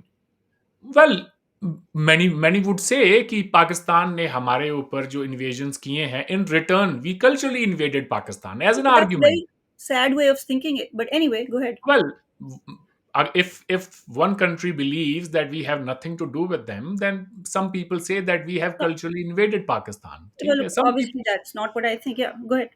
चलें, कुछ लोग कहेंगे ऐसा। तो अब देखें, आपके यहाँ से उर्दू स्पीकिंग जो मुहाजिर गए पाकिस्तान, उससे पहले जो वहाँ लोग आबाद थे, सिंधी हों, पंजाबी हों, वो वही लोग थे जो इस सरज़मीं पे हज़ारों सालों से आबाद थे। Absolutely. महज़ आप दरमियान में एक लकीर खींच दें और आप ये कहें, आज के बाद तुम मुझसे मुख्तलिफ़ हो, तो भई मुख्तलिफ़ Exactly. कैसे हैं? पहले तो बिल्कुल, सवाल उठेगा ये। अब बिल्कुल. नहीं, नहीं, ये तो सब बकवास है. आपने नया मुल्क बनाया है मज़हब के नाम पे, तो आपने अपने आने वाली नस्लों को हज़ारों सालों तक ये बावर कराना होगा और बार-बार कराना होगा कि हम इनसे मुख्तलिफ थे, इसलिए हमारे बड़ों ने ये फ़ैसला किया कि हम इनसे अलग होंगे और मुख्तलिफ बिल्कुल. हैं। तो अब आपको फिर वो चीज़ आपको साबित भी करनी होती है हर जगह पे। आज तक पाकिस्तान उस दो कौमी नज़रिए से अपनी जान नहीं छुड़ा पाया। तो मैं अगर ये कहूँ कि हिंदुस्तान से फ़िल्में बनी, ठीक है जी, कोई वीर ज़ारा बनी, कोई रेफ्यूजी बनी अभिषेक बच्चन वाली पहली। एक पाकिस्तानी मूवी आप मुझे बताएँ कि जिसमें ये मैसेज दिया गया हो मोहब्बत का, प्यार का। हमारे यहाँ पे गाने बनते हैं, मेरे दुश्मन मेरे हमसाए, मेरे भाई मेरे हमसाए, ठीक है? हम अपने-अपने खेतों में गेहूँ की जगह, चावल की जगह ये बंदूकें क्यों बोते हैं, जब दोनों की ही गलियों में कुछ भूखे बच्चे रोते हैं। आ खाएँ कसम अब जंग ना होने पाए, और उस दिन का रास्ता देखें जब खिल उठे तेरा भी चमन, जब खिल उठे मेरा भी चमन। तो ये गीत जो हैं, ये हमारी तरफ से गाए गए। ये तमाम जो जेस्चर्स हैं मोहब्बत के, ये हमने दिए। हमने हमारी किताबों में 65 की जंग के बारे में जानती हैं क्यों नहीं पढ़ाया? इसलिए नहीं पढ़ाया ताकि जब उसकी तारीख आप पढ़ाएँगे तो बच्चा जो है, जो क्लास में बैठा है, कोई हिंदू बच्चा भी हो, तो उसके साथ में उसके क्लास फेलोज़ होंगे और मुमकिन है उनमें से किसी के घर का नाम, भाई का, वालिद का, खुद का नाम अय्यूब हो और वो बच्चा उसको फिर शक की नज़र से देखे, अच्छा तुम्हारा नाम भी अय्यूब खान है। अच्छा, पाकिस्तान का जो जनरल था, जिसने इंडिया पे अटैक किया 1965 में, उसका नाम भी अय्यूब खान है। तो जो बच्चों की जो ज़हनियत होती है वो उस उम्र में आप उनको पोल्यूट कर देते हैं। विद ऑल दीज थिंग्स हमारे बड़ों ने ये फैसला किया कि हम इन्हें नहीं पढ़ाएंगे ये सब चीज़ें। और यकीन माने मैं जिस हिंदुस्तान में पल के वहाँ बड़ा हुआ हूँ, वहाँ तालीम हासिल की है, वहाँ पे ये सब चीज़ें नहीं सिखाई जाती थी। मैं आपको ये बताऊँ, हिंदुस्तान के अंदर ये गुंजाइश है कि कोई दिलीप कुमार बन सकता है, कोई शाहरुख खान, कोई आमिर खान, कोई सलमान खान, कोई जावेद अख्तर, कोई जान निसार अख्तर। हिंदुस्तान के अंदर नौशाद भी बन सकता है, यहाँ साहिर भी बन सकते हैं आप, और आप जो चाहें बन सकते हैं, आप में काबिलियत हो, आप अज़ीम प्रेमजी बन सकते हैं जी। आप हर उस शोबे के अंदर एक्सेल कर सकते हैं, जिसके अंदर आप जाना चाहें। लेकिन ये चीज़ पाकिस्तान ने कभी नहीं की। लोगों के अंदर एक रिज़ेंटमेंट है पाकिस्तान को लेके। अब लोगों का ये समझना है कि इनफ़ इज़ इनफ़। हम इनसे डील ही नहीं करना चाहते in any way, not even in the cultural exchange. इनसे कोई ट्रेड भी नहीं करना चाहते, कोई पीपल टू पीपल कॉन्टैक्ट भी नहीं करना चाहते, बिकॉज़ जब भी हमने ये कोशिश की है, हमें इन्होंने जो है मायूस ही किया है। अब जी। देखें, हम मेरी रीसेंट मेमोरी में जो मैंने चीज़ें देखी हैं, अगर मैं सिर्फ़ इन पिछले 25-30 सालों का जायज़ा लूँ, हुँ। तो लाहौर डिक्लेरेशन जैसी कोई एक डिक्लेरेशन आप बताएँ जो कि हमारे ताल्लुकात को ठीक कर सकती थी, उसके उसके जैसी, जो हमने साइन की हो। हमने एक ही डिक्लेरेशन साइन की इस उम्मीद में कि शायद अब हम कोई नया चैप्टर स्टार्ट करेंगे, हमारे बायलैटरल रिलेशंस में। और उसको साबोटाज करने वाली आप ही की फ़ौज थी। उसके बाद इंडिया की पार्लियामेंट पे अटैक हुआ, उसके बाद मुसलसल जो है यहाँ पे अटैक्स होते गए, एक के डोंट बाद माइंड मैं नोट्स ले रही हूँ, आपकी बात मैं आप सुन ले रही लें जी, बिल्कुल ले लें। हूँ। जी। तो ये सब चीज़ें जो हैं, लोग एट्रिब्यूट करते हैं ये सब चीज़ें पाकिस्तान की तरफ। आपके अपने जर्नलिस्ट जो हैं, आजकल बड़े प्रो पाकिस्तानी बने हुए हैं, वो एक प्रोग्राम में तो आकर कहते हैं करण थापर के कि हमारा अखबार फ्राइडे टाइम्स पहला अखबार था, जो अजमल कसाब के घर गया, उसका इंटरव्यू किया उसके फैमिली मेंबर्स का, और हमने कहा जी ये तो है पाकिस्तानी। जियो न्यूज़ कहता है जी ये तो है पाकिस्तानी। और आज वही सेठी साहब के कहते हैं कि जी 9/11 भी एक कॉन्स्पिरेसी थ्योरी उसको बना देते हैं, और 26/11 को भी कॉन्स्पिरेसी थ्योरी बना देते हैं कि ये तो इंडिया ने करवाया है। The worst thing one can do to a nation, जब आप ये उनसे कहें कि जी आपने खुद ही ये काम किया है, कोई मुल्क ऐसा नहीं कर सकता इस तरह से। अगर यही बात कोई जो है बलूचिस्तान के बारे में कहेगा तो आपको भी उतनी ही बुरी लगेगी। हम चाह रहे हैं कि कश्मीरियों का माइंड डाइवर्ट हो, वो कुछ दहशतगर्दी से अपनी जान छुड़ा के कोई और चीज़ों में अपना ध्यान लगाएँ। 2 ढाई करोड़ टूरिस्ट वहाँ जा रहा है, उनके घरों में चूल्हे जल रहे हैं, हम क्यों करवाएँगे ये सब? इससे हम क्या अचीव कर लेंगे? ये वहाँ यूएई से लेके और कितनी कंट्रीज़ कश्मीर में इन्वेस्ट कर रही हैं। Why would we sabotage our own investments? तो going back to forget about what Javed Akhtar has said. एक सच ये है कि पाकिस्तान के जो आर्टिस्ट हैं, और जितनी इज़्ज़त, जितनी पज़िराई उनको हिंदुस्तान में मिली है, उस तरह से आप देख लें इंडियन आर्टिस्ट को पाकिस्तान में कभी नहीं मिली। लता मंगेशकर का शो होना था कराची में, it was cancelled at the last minute. आखिरी मिनट पे वाजपेयी साहब जब लाहौर गए तो उनके विज़िट के अगले दिन मीनार-ए-पाकिस्तान को धोया गया था। जब वो जा रहे थे मीनार-ए-पाकिस्तान की तरफ, तो जमात-ए-इस्लामी ने प्रोटेस्ट किए। मुशाहिद हुसैन ने कहा वाजपेयी साहब को कि वाजपेयी साहब वो जमात-ए-इस्लामी वाले ये सब कर रहे हैं। तो उन्होंने कहा यार आप बेफ़िक्र रहें, मैं ये I am used to it. तो जिस बीजेपी को आप ब्लेम करते हैं, उसी बीजेपी के ही एक सबसे बड़े leader and the first prime minister of that BJP came to Pakistan. जी। उनको उनके साथ जो हुआ, उसका जवाब किसी और ने नहीं, नवाज़ शरीफ साहब ने खुद दिया है। आप चाहें तो मैं वीडियो आपके साथ शेयर कर सकता हूँ उसका, जिसमें वो कहते हैं कि अगर वाजपेयी साहब ये समझते हैं कि उनकी पीठ पे छुरा घोंपा गया है, तो वो बिल्कुल ठीक समझते हैं। अगर मैं उनकी जगह होता, तो मैं भी यही कहता। वही मुल्क का 3 बार जो शख्स जो रहा हो वज़ीर-ए-आज़म, वो ये कहता है कि जब-जब हिंदुस्तान से हमने अपने ताल्लुकात ठीक करने की कोशिश की, हमारी अपनी मिलिट्री क़यादत ने उसको सैबोटाज किया। आज जब फैटफ का शिकंजा कसा है, तब ये नॉन स्टेट एक्टर्स जिनको आप कहते थे, वो नॉन स्टेट एक्टर्स नहीं रहे, फिर वो स्टेट एक्टर्स बन गए। उन पे ओवरनाइट एक्शन हुआ, उनकी तमाम एक्टिविटीज़ को बंद किया गया, उनको जेलों में डाला गया, सब कुछ हुआ। लेकिन जब वो तब हुआ जब आप FATF की ग्रे लिस्ट में आए। उससे पहले तो आप कहते थे जी हमारे तो बस में नहीं है ये तो हैं ही अपने आप में कर रहे हैं। There is no such thing as non state actors. हर शख्स जो आपके मुल्क से ऑपरेट कर रहा है वो आपका अपना है और ठीक। उनके हक में अगर आप बयानात सुने जाके आपके उस वक्त के इंटीरियर आपके जो मिनिस्टर थे शेख रशीद के, वो तो साथ में खड़े होके जलसे में उनके साथ और नारे लगा रहे थे। अब इस बात को कोई कैसे जो है इसको डिनाई करे। टीएलपी को इस्लामाबाद में लाने वाली आपकी अपनी मिलिट्री क़यादत थी। उनको वो जो है धरने के बाद उनको वो जो लिफ़ाफ़ों के अंदर पैसे देने वाले भी आपके अपने फ़ौजी जर्नैल थे। जी। पाकिस्तान जो है, Pakistan is not suffering because of India Sabahat साहिबा। Pakistan Nobody is saying that. Nobody is saying that. I'm certainly yeah, not saying that. Pakistan is suffering because of its own policies and historical errors they've made in I don't past. think. I mean, there are hundreds of people, at least I know personally in Pakistan, who do not think that Pakistan is suffering because of India whatsoever. My Yes, question to you is, do you differentiate between the Pakistani military establishment and certain segments of Pakistani society that can actually be, I mean, for lack of a better word, unfortunately, it's not the best word to use, but can be deployed or used for better purposes rather than turning them into military allies as well. That is I my I point. I got what Before, you're saying. मैं जी, समझ गया आपका सवाल और बहुत ही खूबसूरत सवाल है। अगर आप मुझसे पूछें तो मैं यही चाहूँगा कि एक आम पाकिस्तानी, एक पीस लविंग पाकिस्तानी को हम उसकी रियासत के साथ नत्थी ना करें। मैं ये हमेशा कहता हूँ that Pakistanis are the most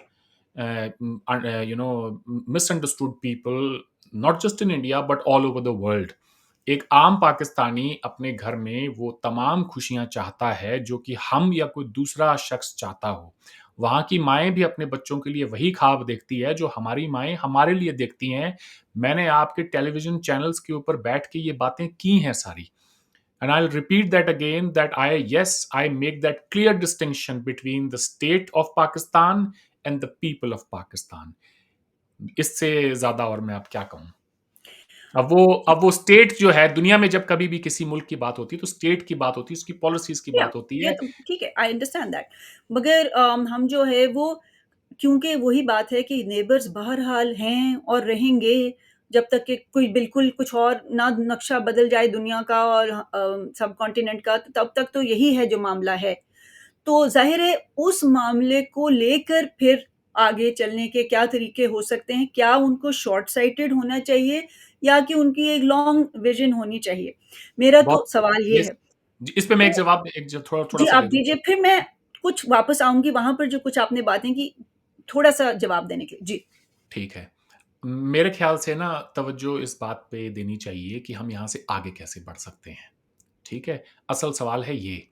लेकिन यही सवाल मैं अब 2-3 महीने पहले जब पहले पाकिस्तान गया था, तो मैंने लोगों से पूछा, तो बड़े ही मासूम किस्म के जवाब मुझे सुनने को मिले कि जी, आप ट्रेड शुरू कर लें, आप जी पीपल टू पीपल कॉन्टैक्ट शुरू कर लें, आप जी ये ट्रेन जो चलने वाली थी हमारे दरमियान बंद पड़ी है, 5 साल हो गए, 5-6 साल इसको इसको चला लें, सदाए सरहद बस को चला लें। तो मैंने कहा कि ठीक है। तो मैंने कहा आप एक काम करें, अपनी हुकूमत को ये बात समझाएँ और उनसे कहें कि भाई ये आपका फ़ैसला था। जब इंडिया ने आर्टिकल 370 को एब्रोगेट किया और जम्मू कश्मीर को जो है उन्होंने बाइफरकेट किया, तो ये आपका फ़ैसला था कि हम हाई कमिश्नर को विथड्रॉ करेंगे, इंडियन हाई कमिश्नर को एक्सपेल करेंगे, हम ट्रेड बंद करेंगे, हम ट्रेनें बंद करेंगे, बसें बंद करेंगे, वी विल स्टॉप एवरीथिंग। ये आपका फ़ैसला था। अब बिलावल भुट्टो से ये सवाल पूछा गया न्यूयॉर्क में कुछ दिन पहले, तो वो कह रहे थे कि उनसे जब एक जर्नलिस्ट ने कहा कि 2019 में और अब में क्या फ़र्क है?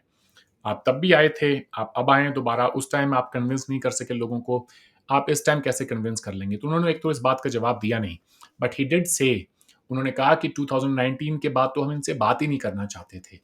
अब हमारे पॉलिसी में एक चेंज है कि we want to talk with them and we want to talk on each and every issue. Well guess what?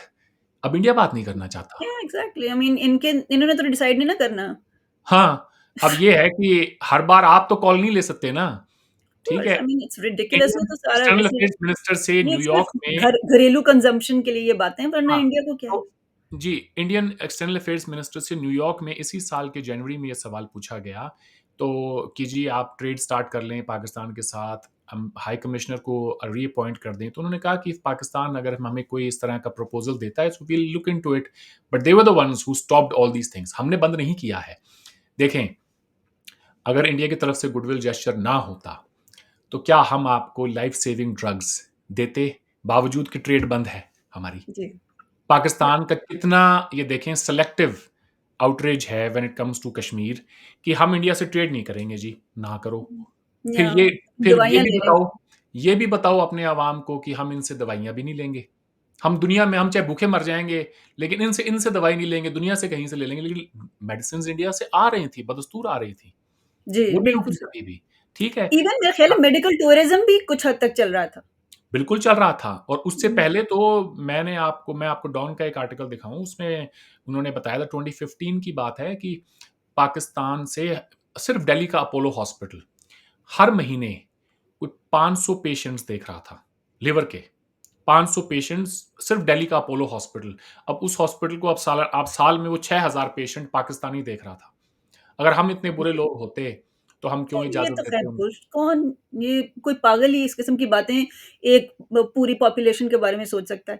तो चंद लोग जो हैं, वो हर बार जब भी एक आप पिछले 20 सालों में ले लें, जब कभी भी इंडिया और पाकिस्तान के दरमियान कोई टॉक्स होनी होती हैं, चंद पाकिस्तानी दहशतगर्द, वहाँ की दहशतगर्द जमातें उठकर आती हैं और पूरे प्रोसेस को एब्सोल्युटली, सैबोटाज कर देती हैं। एब्सोल्युटली, वो तो एक ठीक है? एस्टेब्लिश्ड फैक्ट है।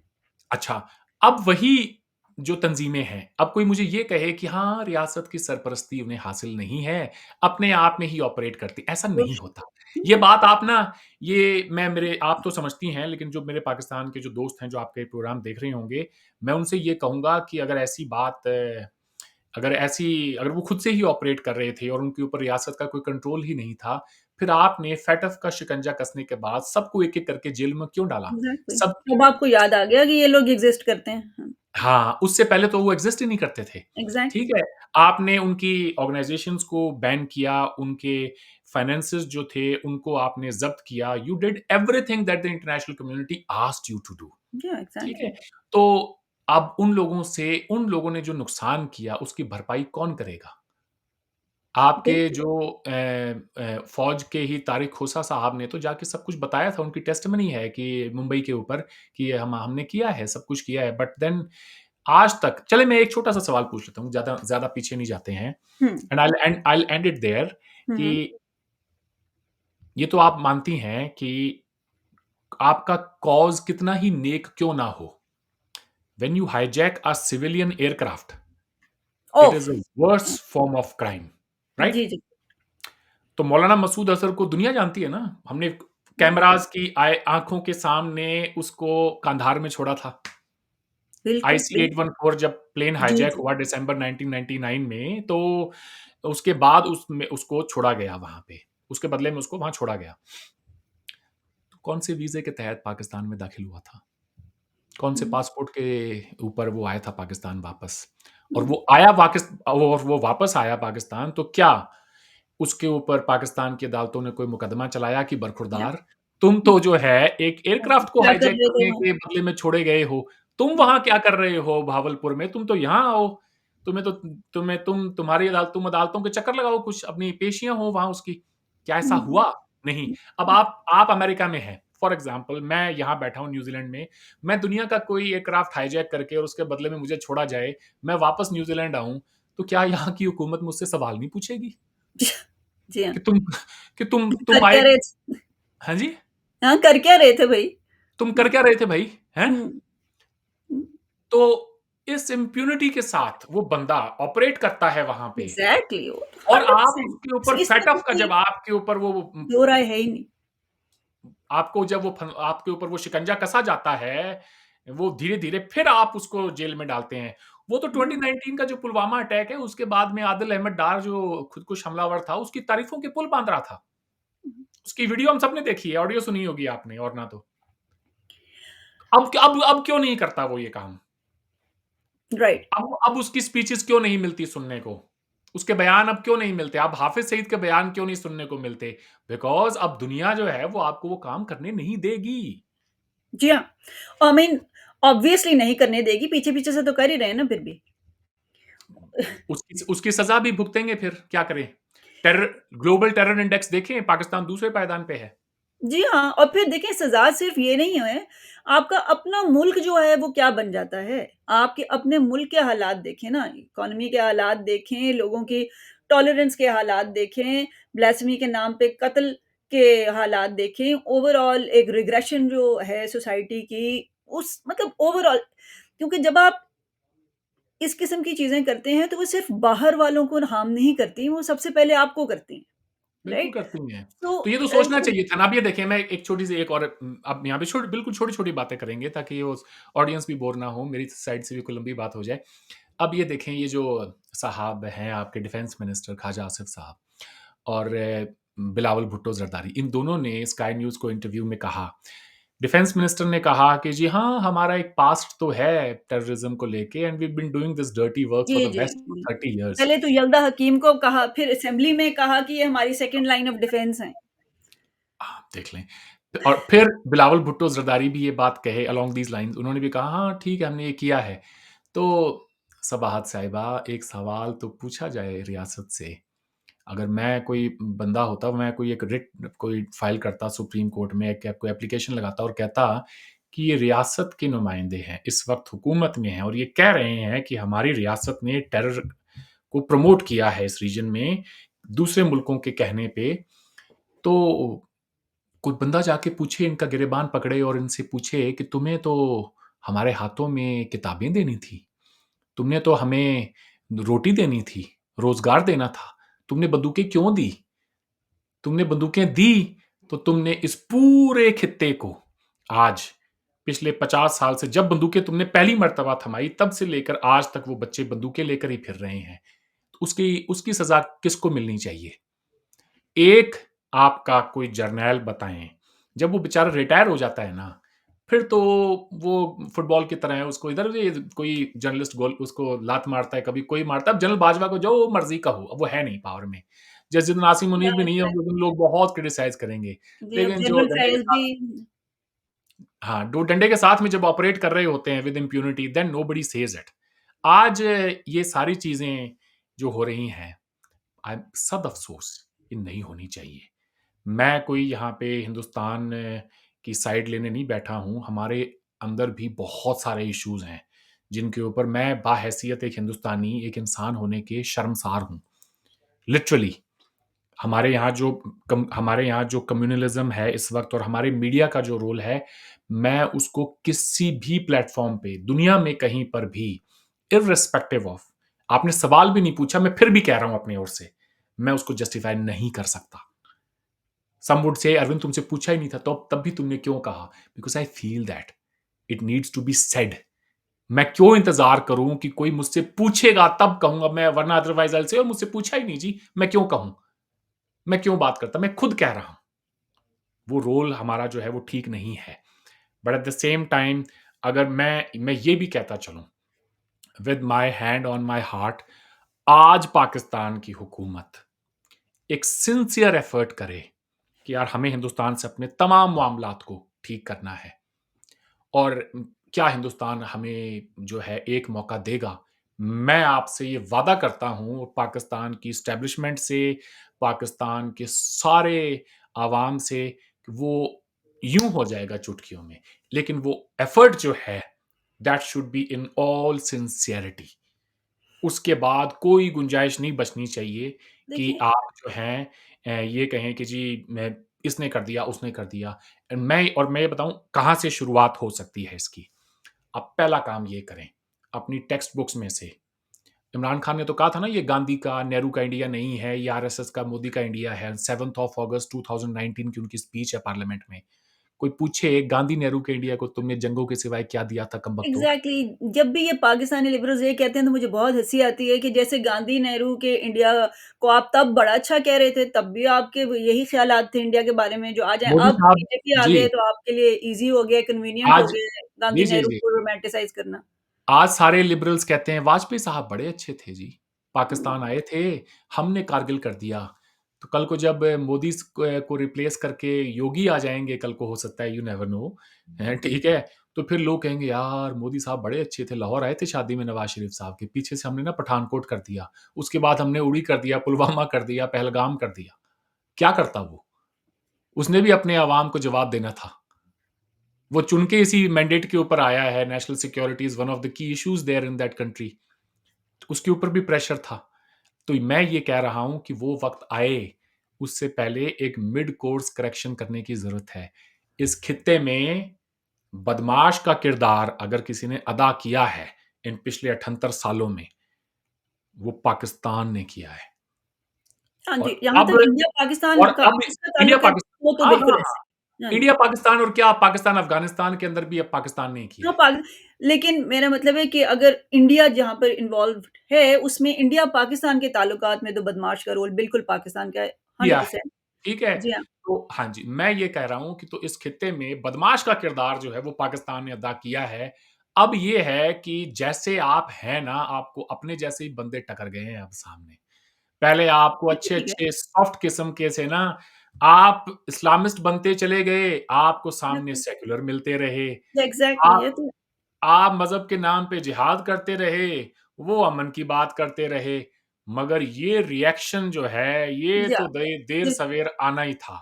जी, सोशल ये साइंसेज़ तो में देखिए हाँ, पॉलिटिकल जो जहाँ तक बात है तो आप में और मेरे में कोई इसमें नहीं है तफ़रीक और मैं तो एग्री करती हूँ आपकी इन सारी बातों से। लेकिन थोड़ा-सा मैं रिवाइंड करके क्योंकि ये मेरे लिए इसलिए उससे पहले बस मैं एक एक जी, थोड़ी-सी बात को अपनी मैं कर लूँ मुकम्मल कि जी, जी, देखें जी, सोशल साइंसेज़ में 2 + 2 इज़ नॉट इक्वल टू 4। जी। ऐसा हो ही नहीं सकता कि आप मज़हब के नाम पे पाकिस्तान बना लें जी हाँ, और बिल्कुल, सामने वाला सेक्युलर बना रहे। बिल्कुल एब्सोल्यूटली। आप अगर पाकिस्तान बनाने के बाद भी बाज़ आ जाते और आप अच्छे ताल्लुकात जी, चाहते उनके साथ में, तो आपको अब ये जंगें आप मुसल्लत नहीं करते उनके ऊपर, एब्सोल्यूटली। ठीक है? ठीक है जी, उसके बाद आप ये दहशतगर्दी का, प्रॉक्सी वॉर का ये काम शुरू नहीं करते।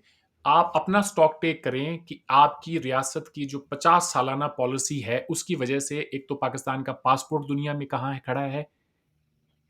इराक, सीरिया, अफ़गानिस्तान के साथ। जी हाँ, उसके लिए कोई हिंदू बनिया ज़िम्मेदार नहीं है। और अगर एब्सोल्यूटली। है, तो फिर तो उससे भी ज़्यादा शर्म से डूब मरने का मकाम है कि उनमें इतनी सलाहियत है कि वो आपका पासपोर्ट जो है, वो इतना नीचे गिरा दें। तो that is not because of India, that is because of your own policies. आपने 80,000 आप कहते हैं बकौल कि हमने जानें दी हैं, तो भाई जब मेजॉरिटी कम्युनिटी को कम्युनलाइज़ कर दोगे, तो उसका सबसे बड़ा नुकसान भी तो मेजॉरिटी कम्युनिटी ही उठाएगी। अगर आज मैं इंडियंस को कहता हूँ ये बात, शायद कुछ लोगों को बुरी लगे but I will say it. अगर हमारे मुसलमान माइनॉरिटी में है 15%, सम से कि वो सेकंड लार्जेस्ट मेजॉरिटी है, मगर जो भी है चलें। अगर वो डिट्रैक हो जाएँ, सिख डिट्रैक हो जाएँ, जैन्स, क्रिश्चियन, पारसीज़ जो भी, उनको रास्ते पे लाया जा सकता है जब तक उनकी मेजॉरिटी अपने होशो-हवास में है। लेकिन अगर मेजॉरिटी को ही आप कम्युनल कर दें और इस हद तक कम्युनल कर दें कि वो फिर हर किसी को शक की नज़र से देखना शुरू करे, तो फिर उस मुल्क को कोई नहीं बचा सकता। तो पाकिस्तान की बर्बादी के पीछे कोई वहाँ के सिख, हिंदू या मसीह है ना, वो नहीं है। पाकिस्तान की बर्बादी के पीछे वहाँ की मेजॉरिटी कम्युनिटी को स्टेट ने कम्युनलाइज़ किया, वो है सबसे बड़ी वजह। और अगर हम उनसे कोई सबक नहीं लेते हैं, तो फिर हमारा भी वही हशर होगा जो पाकिस्तान का हुआ। पाकिस्तान आज तक ये डिफाइन नहीं कर सका कि who is a Muslim. Justice Munir की रिपोर्ट है इसके ऊपर। एब्सोल्यूटली। जी, जी, बिल्कुल। एक भी मकतब फ़िक्र के उलेमा इकराम चलें जी हाँ, इज़्ज़त से कह बिल्कुल। लें, वो डेफ़िनिशन कोई दे ही नहीं सकता एक वो नहीं दे पाए, जी, वो जी, नहीं दे वो पाए। ये रिपोर्ट में बिल्कुल या है ना? वो नहीं दे पाए कि हु इज़ अ मुस्लिम। तो जब हम है अपने बारे में कहें, who is a Hindu? Can we answer that? No we can't. Yeah, तो इस absolutely. दौर में, इस जदीद दौर में रियासत जो है उसको चाहिए कि वो माँ का किरदार अदा करे, तमाम शहरियों को इक्वल सिटीज़न माने, उनको बराबर के उनको जो है अपॉर्च्युनिटीज़ दें और उनके साथ में किसी भी किस्म का मज़हब की बुनियाद पर, कास्ट की बुनियाद पर, किसी भी बुनियाद पे कोई भी तफ़रीक ना करे।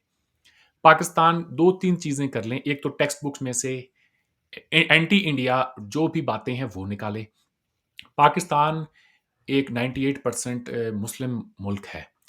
कोई हिंदू, कोई सिख, कोई मसीह वहाँ प्राइम मिनिस्टर या प्रेसिडेंट नहीं बन सकता अगर मेजॉरिटी वोट नहीं देती है तो। तो ये क्लॉज़ भी हटा दें। क्यों क्यों एग्ज़ैक्टली, खामखा बकवास में। क्यों अपने आप को शर्मिंदा करते हो? हर एग्ज़ैक्टली, जगह पे जाके, हर इंटरनेशनल फोरम पे। मुझसे इतने पाकिस्तानियों ने ये सवाल पूछा। मैंने कहा कि there is a huge difference between constitutional discrimination and absolutely. Discrimination by the state. हुँ, स्टेट क्या है? गवर्नमेंट। गवर्नमेंट्स बिल्कुल। क्या हैं? चेंज होती रहती हैं। आज कोई और है, कल को कोई ऐसा आएगा जिसको लेके all he that person needs to do is follow the follow the constitution constitution, in letter and exactly. Spirit. Yup, लेकिन अगर वो कॉन्स्टिट्यूशन ही डिस्क्रिमिनेट करता हो, तो अच्छे बिल्कुल। से अच्छा बंदा बिठा दें, वहाँ यप, तब्दीली कभी नहीं आ सकती। तो आप ये जो एब्सोल्यूट छोटी-छोटी जो चीज़ें हैं, ये स्टेप्स लें, ये कॉन्फिडेंस बिल्डिंग मेजर्स होंगे और उसके बाद आप ये कहें यार हम चेंज हो रहे हैं। अब जैसे शरी रहमान ने भी बात की, ऑनेस्टली अगर आप मुझसे पूछें, मुझे पाकिस्तान में एक तब्दीली नज़र आती है। अच्छा। पाकिस्तान जो मैं भी पाकिस्तान गया हूँ, मैंने बहुत लोगों से बात की, हर शख्स जिससे मैं मिला हूँ और ये बात मैं बबांग दोहल आपके सामने कह रहा हूँ, जिस किसी से भी मिला हूँ, हर किसी ने कहा है कि अब हम हिंदुस्तान से अच्छे ताल्लुकात चाहते हैं। किसानों ने आके कहा कि सर हमें कश्मीर नहीं चाहिए, हमें तो डीएपी जो खाद होती है, वो इंडिया से सस्ती दिलवा दें। हमारे यहाँ पे 14,000 का बैग मिलता है, जो बैग इंडिया में ₹1350 का है। तो देखें जी, आखिर में सबने रोटी खानी है, सबने अपने बच्चों को पढ़ाना है, सबने एक अच्छी ज़िंदगी बसर करनी है, मरना कोई नहीं चाहता। ठीक है? तो एक तो ये आखिरत का चूरन भी बाँटना बंद करें और लोगों को ज़िंदगी की तरफ माहिल करें। ये ज़िंदगी बड़ी खूबसूरत है, उसको जिएँ और भरपूर जिएँ और जब जीने की चाह होगी, तो उसमें फिर आप लोगों को इस ज़िंदगी के जो फ़ायदे हैं, आप उनको दुनियावी चीज़ों की तरफ भी उनको आप जो है उस रास्ते पर भी लगाएँगे। उनको पढ़ाएँ और ये सिखाएँ कि भई हिंदू और मुस्लिम अलग-अलग कौमें नहीं हैं, हम कौम एक ही हैं, ठीक है? हमारा इबादत का तरीका अलग नेशन स्टेट्स डिफरेंट हैं भई, इबादत को छोड़ें, जो इबादत भी आप मतलब हिंदू हैं ना आपके मुल्क में भी, तो ये बातें भी नहीं आप कर सकते, कौन-सी इबादत, कौन-सी नहीं भी, जिसने जो करनी है। आरएसएस आप पहले भी इकोनॉमिक स्टेट थी, इसको आरएसएस की जो मुसलमानों चीज़ है को ना एक माइनॉरिटी थी, उनको इकोनॉमिक फ़ायदा पहुँचाने के लिए बना दिया। अब हाँ, चलिए ठीक है, अच्छी बात है, बन गया, लेकिन इसका मतलब ये नहीं है कि जो वो पीछे रह गए हैं, एक तो सारे मुसलमान वो जो हैं, उनसे कोई नाता-ताल्लुक है आपका अगर आप उम्मा टाइप की चीज़ों में ही यकीन रखते हैं, पहली तो बात है। दूसरा ये है कि हो गया इस वजह से कि भई वो एक माइनॉरिटी की प्रोटेक्शन का प्लान था, तो ठीक है, फिर अगर वो माइनॉरिटी की प्रोटेक्शन का प्लान था, तो पाकिस्तान जो है, वो उसकी बेसिस ही माइनॉरिटीज़ की प्रोटेक्शन है, इसलिए हम चाहते हैं कि हर माइनॉरिटी का मुल्क हो ये। मतलब मुझे तो यही एक सेंस समझ आती है। मैं इस थोड़ी-सी इसकी वज़ाहत करूँ। पाकिस्तानियों को इस बात का खतरा था कि जी जब अंग्रेज़ चला जाएगा, मुसलमानों को बरे-सगीर के, पाकिस्तानी भी नहीं थे उस वक़्त तो, जी, जी। कि जी जब अंग्रेज़ चला जाएगा तो हम इस हिंदू मेजॉरिटी में जब यूनिवर्सल एडल्ट फ्रैंचाइज़ के बेसिस पे वन मैन वन वोट की बात होगी, तो अब तो कम है तादाद में, पीछे रह जाएँगे। तो एज़ अ रिज़ल्ट जो है, उन्होंने कहा कि जी हमें एक अलग मुल्क बनाना है माइनॉरिटीज़ के दिफ़ा के लिए। तो जो मुल्क बना ही माइनॉरिटीज़ के दिफ़ा के लिए हो, उसी ने ही माइनॉरिटीज़ के जो हुकूक हैं उनको सलब कर दिया। एग्ज़ैक्टली।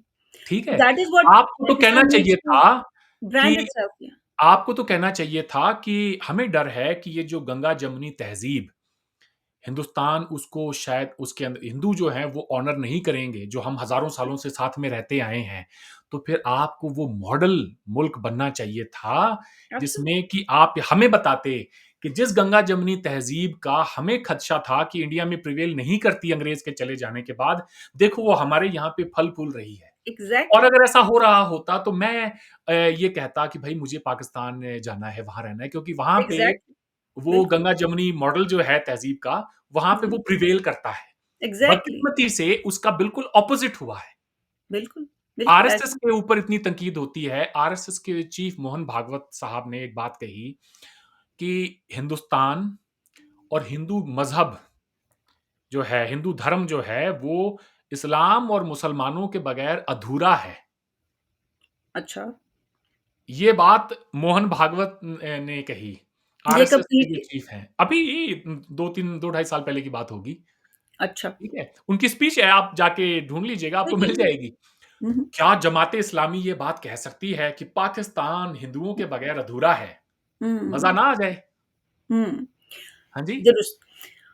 तो ये ये बहुत सारी बातें हैं जो कि हमें करने की ज़रूरत है और आई एम श्योर कि आगे आने वाले टाइम पे हम हर एक मौज़ू को बड़े डीपली जाके एक्सप्लोर करेंगे and will let the people of India no as well कि पाकिस्तान में भी सबाहत रहती हैं। उनके जैसे ख़्यालात रखने वाले लाखों लोग हैं। जी, लेकिन वही बात है कि मसला यही है कि वो तब तक नहीं पता लग सकता हिंदुस्तान को जब तक कि हिंदुस्तान की रीच ना हो पाकिस्तानियों तक। तो जब हिंदुस्तान कोशिश करता है क्लैंप डाउन करने की पाकिस्तानियों पर तो उसका शायद बीजेपी को तो फ़ायदा कुछ होता होगा। लेकिन लॉन्ग टर्म में ये किसी के भी हक में नहीं है, क्योंकि लाइक आई एम सेइंग कि जब आप एक साइलोज़ में लोगों को बंद कर देते हैं, तो उनकी सोचें और भी छोटी से छोटी होती चली जाती हैं और उसका अल्टीमेटली किसी को फ़ायदा नहीं हो सकता, इंडिया को भी नहीं। क्योंकि क्या पता सबाहत इसी में कोई हमारी बेहतरी छुपी हो। कभी-कभार ऐसा होता है कि बहुत ज़्यादा ख़राब ताल्लुकात हो जाते हैं ना, उसमें से फिर कोई एक नई अपॉर्च्युनिटी का दरवाज़ा कुछ खुलता है। मसलन हुँ, आप न्यूक्लियर अटैक्स जो हमने न्यूक्लियर जो टेस्ट किए हमने, उसके बाद में जब हम मिले उस किसने सोचा था कि मई 98 में तो न्यूक्लियर टेस्ट होंगे और फ़रवरी में वाजपेयी साहब, देवानंद, शत्रुघ्न सिन्हा और इन तमाम लोगों को पाकिस्तान लेके लाहौर में बैठे होंगे। हाँ जी? रोना आता है भाई, सुन के सोच के ही रोना आता है। है ना? देखिए वाजपेयी साहब की क्या बात करें, मोदी साहब ने जाना था पाकिस्तान, उन्होंने बलूचिस्तान जाना था, वहाँ पे हिंगलाज माता का मंदिर है, वहाँ पे उन्होंने प्रे करनी थी और बहुत कुछ होना था। बेड़ा गर्क हो इमरान खान का, जिसने ये बात नहीं मानी। अब फ़ौज की जो पॉलिसी थी जियो इकोनॉमिक्स की, बड़ी अच्छी थी। आसिम मुनीर साहब को चाहिए था कि वो उसको कंटिन्यू करते। उन्होंने तो आते ही एक के बाद एक बम ही फोड़े हैं। तो ये काम ना करके देखें जी इंडिया में लोग ना इन चीज़ों को समझते हैं। पाकिस्तान में कौन-सी 2 कौमें आबाद है आसिम मुनीर साहब? क्या हम नहीं जानते कि आप ये सेम ही। लेक्चर दे रहे थे इंडिया के अंदर हमारे हिंदू मुस्लिम्स में क्लैश करवाने के लिए? क्या हमें नहीं पता वो जो दहशतगर्द आए थे, वो मज़हब पूछ-पूछ के लोगों को मार रहे थे, उनका असल मकसद क्या था? इंडियन सोसाइटी को जो है तोड़ने का था।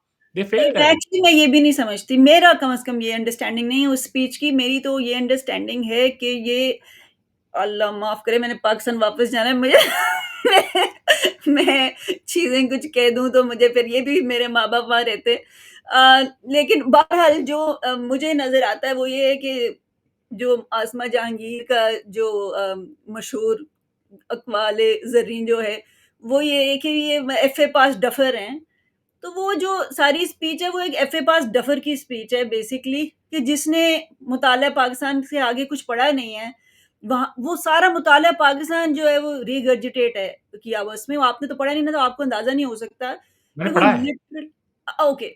सो राइट लेकिन वही बात है कि हम तो ग्रो किए ना उसके साथ तो हमें पता है कि ये सारा का सारा माइंडसेट ये सब सोच जो है वो एग्ज़ैक्टली छापा है और उल्टी है मुताला पाकिस्तान की क्योंकि उससे ही उनका जो पाकिस्तान का आइडिया है वो उनके ज़हन में स्ट्रेंथन होता है और पाकिस के जवाज़ स्ट्रेंथन होता है। असल मसला ये उनको हिंदू-मुस्लिम लड़ाने इंडिया में नहीं लड़ाने, ये तो मुझे नहीं मालूम, लेकिन उनको ये साबित करना है पाकिस्तानियों को और ओवरसीज़ पाकिस्तानियों को कि पाकिस्तान की एक्ज़िस्टेंस का कोई जवाज़ है और 2 कौमी नज़रिए को एम्फसाइज़ करना, वो उस जवाज़ को सामने लेकर आता है क्योंकि जब वो जवाज़ होगा तो आर्मी का मुल्क को लूटने का भी जवाज़ होगा।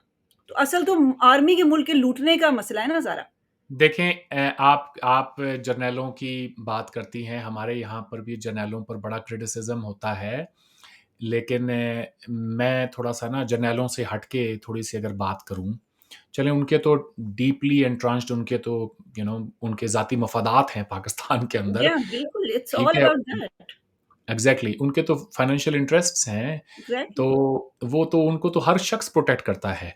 लेकिन ऐसा है सबाहत साहिबा, लोग मौलवी को भी बड़ा कोसते हैं, ठीक है? कि मौलवी ऐसा है, मौलवी वैसा है, मौलवी क्या है? ईज़ी स्केपगोट, ईज़ी, हाँ, state easy to put it on state ने मौलवीज़। स्टेट ने डराने के लिए मौलवी का चेहरा रखा हुआ है हमें, असल में पीछे कोई और है एंड वी या नो दैट, ठीक है? एग्ज़ैक्टली। मुझे हैरत जो है ना, देखिए मैं किससे गिला करूँ? मैं मौलवी से भी गिला नहीं कर सकता, वो बेचारा कभी जो है मज़हब के आगे उसने कोई बात सुनी ही नहीं। मैं जो है पाकिस्तान की मिडल क्लास जो कि एग्ज़िस्ट ही नहीं करती, ख़त्म ही हो गई है अब तो, उनसे भी नहीं कर सकता, शराफ़िया से तो करना ही क्या, क्योंकि पाकिस्तान बना ही उनके इंटरेस्ट के लिए है। फ्यूडल लॉर्ड्स के लिए पाकिस्तान बना है, उन्हीं को सर्व कर रहा है। आज तक कोई पॉलिटिकल पार्टी नहीं आई पाकिस्तान में, जिसने ये कहा हो कि भई हम ये जागीरदारी निज़ाम जो है इसको ख़त्म करेंगे और जो लोग हज़ारों सालों से वहाँ पे जो मुज़ारे जा रहे हैं, उनको ज़मीनों की हक़ मलकियत देंगे, ऐसी कोई बात ही नहीं है। इंसाफ़ तो है ही नहीं। और जैसा कि मौला अली ने कहा है कि कुफ़्र पर कायम मुआशरा तो ज़िंदा रह सकता है, ज़ुल्म पर कायम मुआशरा कभी ज़िंदा नहीं रह सकता। मुझे सबसे ज़्यादा हैरत अगर होती है, तो वो है जी ओवरसीज़ पाकिस्तानीज़ के ऊपर। कितने जॉइन द बड़े क्लब। कॉन्ट्रडिक्शंस हैं उनके दरमियान। उन्हें रहना पसंद है अंग्रेज़ों के मुल्क में, उन्हें वहाँ खाना-पीना, वहाँ की आज़ादियाँ, लिबास की आज़ादी, हर चीज़ की आज़ादी को बड़ा पसंद करते हैं वो। एक ओवरसीज़ पाकिस्तानी नहीं मिला मुझे आज तक, जो ये कह सके कि यार पाकिस्तान को भी ना सेक्युलर होना चाहिए। हम देखें कितना एन्जॉय कर रहे हैं यहाँ पे, कितनी बराबरी है हमें अंग्रेज़ के मुआशरे में। हर ओवरसीज़ पाकिस्तानी जिससे मैं मिला हूँ ज़ाती ज़िंदगी में अपनी, उसे पाकिस्तान तो इस्लामिक चाहिए, लेकिन खुद उस इस्लामिक मुल्क में वो रहना पसंद नहीं करता। खुद बिल्कुल, उसको अंग्रेज़ का झूठे, मुआशरा मक्कार, चाहिए। मुनाफ़िक लोग हैं, बिल्कुल। हाँ, तो और ये मुसलमानों सिर्फ़ के ओवरसीज़ पाकिस्तानीज़ नहीं, एलीट पाकिस्तानी जो जेट सेटिंग पाकिस्तानी हैं, जो एक नहीं, दिन आप जो है वो देखोगे लंदन में होते हैं, मैं अगले वेस्ट दिन के अंदर पेरिस में होते मैं हैं।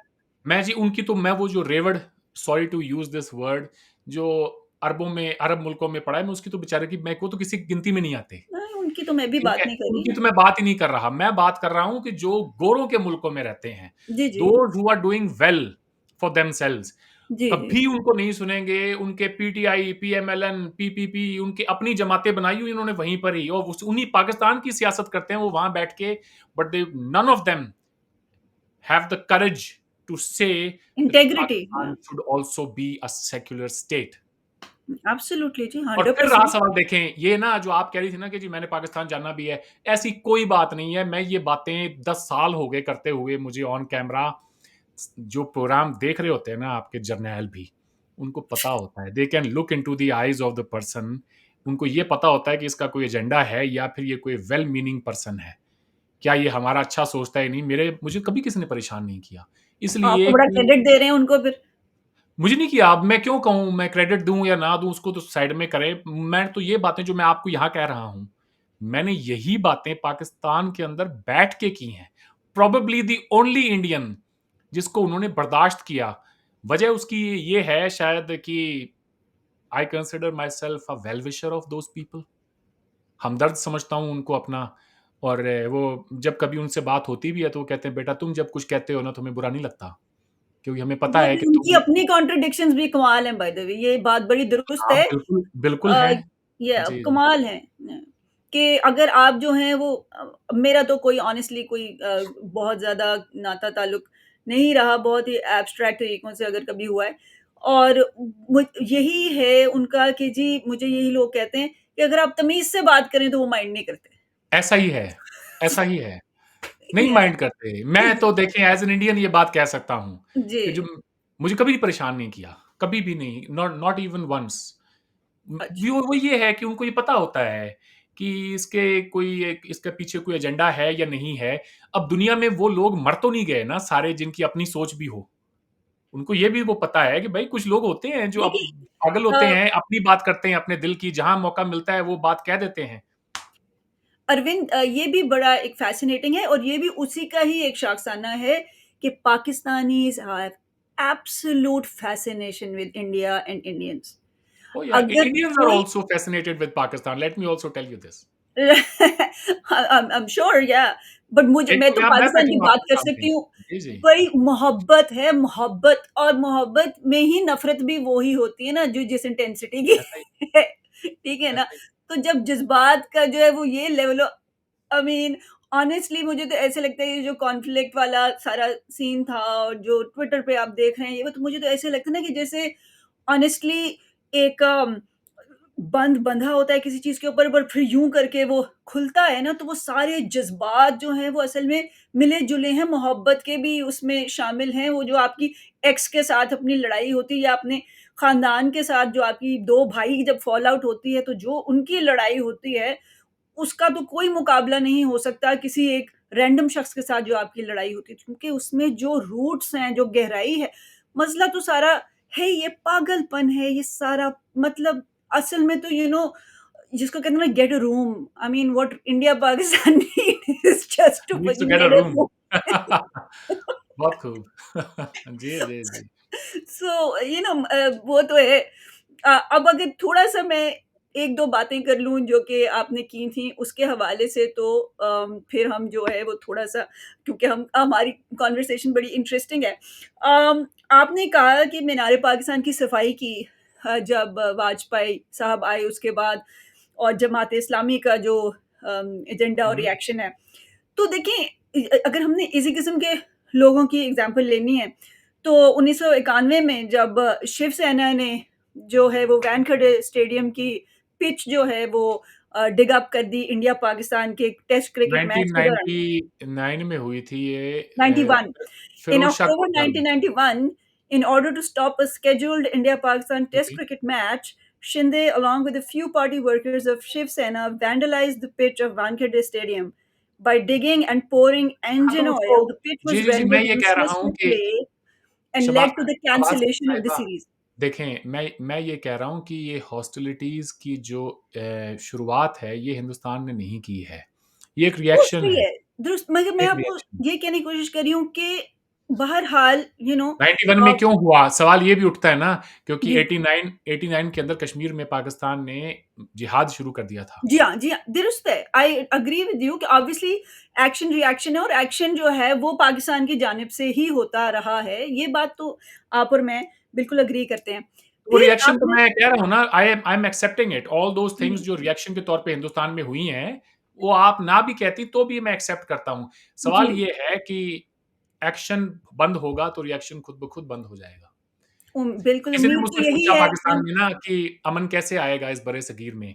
तो मैंने कहा कि जिस दिन पाकिस्तान को ये रियलाइज़ हो जाएगा कि हिंदुस्तान में उनके अपने मज़हब को मानने वाले 25 करोड़ लोग बसते हैं, मुसलमान जो उनके भाई हैं, कलमा गो मुसलमान जो उनके भाई हैं, हिंदुस्तान में वो भी बसते हैं, उस दिन अमन आ जाएगा। हिंदुओं को तो छोड़ें आप, ठीक है? हिंदुओं तक मैं भाईचारे यहाँ पे निभाए थे। आपसे नहीं एग्री करती, मैं समझती हूँ कि तभी आएगा जिस दिन हम ये समझना शुरू होंगे कि दूसरे मज़ाहिब के लोग भी उतने ही इंसान हैं जितने मुसलमान चलें हैं। मुसलमानों का ही सोच लें, मैं कह रहा हूँ मुसलमानों का ही सोच लें। नहीं, वहाँ हिंदुओं की वो तो बात ही सोचेंगे तो वो छोड़ें, सोच तो कहीं नहीं हैं? लेकर जाएगी। सोच आपने जो तो है ये वो सोच लें लाकर कि ह्यूमनिस्टिक ही सोचनी है तो आप कहीं पहुँच सकते हैं। मेरी बात अ, सुनें, आज आज दो कौमी नज़रिए पे लेक्चर देंगे, तो उसको आपका क्या ख़्याल है? ये वो ज़माना तो नहीं है ना दूरदर्शन पीटीवी वाला कि उन्होंने कुछ कह दिया यार चलो कह दिया, हम छापेंगे नहीं, हम दिखाएँगे नहीं तो कैसे एग्ज़ैक्टली। पता चलेगा? बिल्कुल वो दौर नहीं एग्ज़ैक्टली। रहा, बिल्कुल। राइट?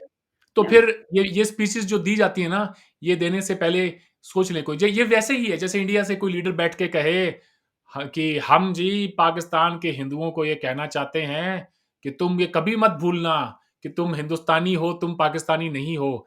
उनको मरवाना चाहें, तब ये बात ज़रूर बोलेंगे हम, हुँ, ठीक है? तो हुँ, आज आज दो कौमी नज़रिए की बात करना जो है, वो ठीक वैसे ही है। मैं कहाँ-कहाँ से आपको क्या-क्या मिसालें दूँ। सैयद अली शाह गिलानी, जिनकी तस्वीर आप वाघा पे जाएँ ना, बॉर्डर पे उन्होंने फ़ोटो लगा रखी है उनकी। अच्छा। यार he was an Indian, hmm, he died as an Indian, ठीक है? हुँ, इवन दो वो राइट। अपने आप को क्या कहते थे उसकी बात छोड़ें। वो कहते थे कि जी एक हिंदुस्तानी एक मुसलमान के लिए गैर मुस्लिम मुआशरे में रहना वैसे ही है जैसे बिन पानी के मछली का रहना है। ये डॉन में आर्टिकल है, ब्रिगेडियर रिटायर्ड उस्मान अली शाह का, आप ढूँढ सकती हैं। वो ये अच्छा। कहते हैं कि the fish is very much happy to live outside the water. यहाँ जो है करोड़ों ओवरसीज़ पाकिस्तानी हैं जो वेस्ट में जाके रहते हैं। तो जब आप ये कहेंगे कि जी मुसलमान गैर मुस्लिम मुआशरे में नहीं रह सकता, तो फिर सवाल ये भी उठेगा कि फिर वो 25 करोड़ मुसलमान जो बैठा है हिंदुस्तान में, वो किस हक से बैठा है? ठीक है? जब आप अच्छा, यही मोदी साहब हैं, इन्होंने एक वफ़द भेजा, इन्होंने ओथ भी नहीं ली थी, उससे पहले एक इनके जी, 2 जी, जी, एमिसरीज़ गए जी। सैयद अली शाह गिलानी से मिलने के लिए, तो सैयद अली गिलानी ने ओह! कहा, ये उनकी ऑन रिकॉर्ड स्टेटमेंट है, वीडियो पे मिल जाएगी आपको, कहते हैं मैं उनसे नहीं मिला क्योंकि मुझे पता था मोदी का जो बैकग्राउंड है, वो आरएसएस का है, इसलिए मैं नहीं मिला उनसे। और तुम खुद क्या हो? खुद का बैकग्राउंड नहीं देखते? राइट, राइट, एक एग्ज़ैक्टली। जमात-ए-इस्लामी बिल्कुल। का बंदा इस बात के ऊपर एतराज़ करे कि एग्ज़ैक्टली। सामने वाला आरएसएस से है, आरएसएस का एग्ज़ैक्टली। या हैं? बिल्कुल। तुम खुद कोई मौलाना आज़ाद जैसी कोई शख्सियत होते तो फिर भी मैं कहता हाँ यार, बात तो सही है बाबे की, जी, हैं? जी। कि बाबा कह रहा है जो ठीक ही कह रहा है। खुद कांग्रेसी है, कोई सेक्युलर है, पता नहीं क्या है। खुद जमात-ए-इस्लामी के दलदल में धँसा हुआ अंदर तक, और जी हाँ, सामने वाले पे बिल्कुल। एतराज़ कर रहा है कि वो आरएसएस का है। तो ये मुनाफ़िकत है। ठीक। तो अरविंद, मेरे पास तो अभी बहुत से सवालों के जवाब भी हैं आपके, और इसके अलावा फ़र्दर आपसे करने वाले भी बहुत से सवाल हैं। तो मुझे नहीं लगता कि ये एक नशिस्त में ख़त्म हो सकता है मामला, और आपको पता है ये जो इंडिया-पाकिस्तान की बातचीत है, ये ख़त्म होनी चाहिए भी नहीं। हम दोनों इस बात पर यकीन रखते हैं कि ये हर वक़्त जारी और सारी रहनी चाहिए, क्योंकि वो ही एक वाहिद तरीक़ा है कि शायद किसी दिन हम कुछ अच्छे नताइज देखें। तो उम्मीद है कि हम आगे भी इस सिलसिले को जारी रखेंगे, और अगली एक साथ में मज़ीद गुफ्तगू करेंगे, और बहुत सी ऐसी चीज़ों पर जिस पर कि मैंने आपको डेफ़िनेटली कुछ ऐसी बातें जो आपने कहीं इस कन्वर्सेशन के दौरान, मुझे लगा कि उसके बहुत कुछ इंटरेस्टिंग जवाब हैं जो मैं देना चाहती हूँ। बट क्योंकि अभी तो हमने बहुत लंबी इस सेशन में ही गुफ्तगू कर ली है, तो ये अब अगले सेशन पे छोड़ते हैं। बहुत-बहुत शुक्रिया, बहुत मज़ा आया, और उम्मीद है कि जल्द दोबारा मुलाकात होगी। जी, आपका बहुत-बहुत शुक्रिया कि आपने मुझे अपने प्रोग्राम में दावत दी, और जैसा कि आपने कहा बिल्कुल बात होगी जी दोबारा। बल्कि मैं तो ये कहूँगा कि जब भी आपका दिल करे मुझे आप अपने इस कोर्ट रूम में बुला लिया करें, और हम इंडिया की तरफ से जितने भी इल्ज़ामात आपको कोई लगाने हो इंडिया की तरफ, तो वो आप लगा दिया करें। मैं उन सब के जहाँ मुझे ऐसा लगेगा कि हम वाक़ई में कोई गलत हैं और सोल सर्चिंग की ज़रूरत है, आई विल एक्सेप्ट इट। बिल्कुल ठीक। Thank you very much, it was wonderful, and I hope that we can do this again. Thank you so much. Okay, thank you.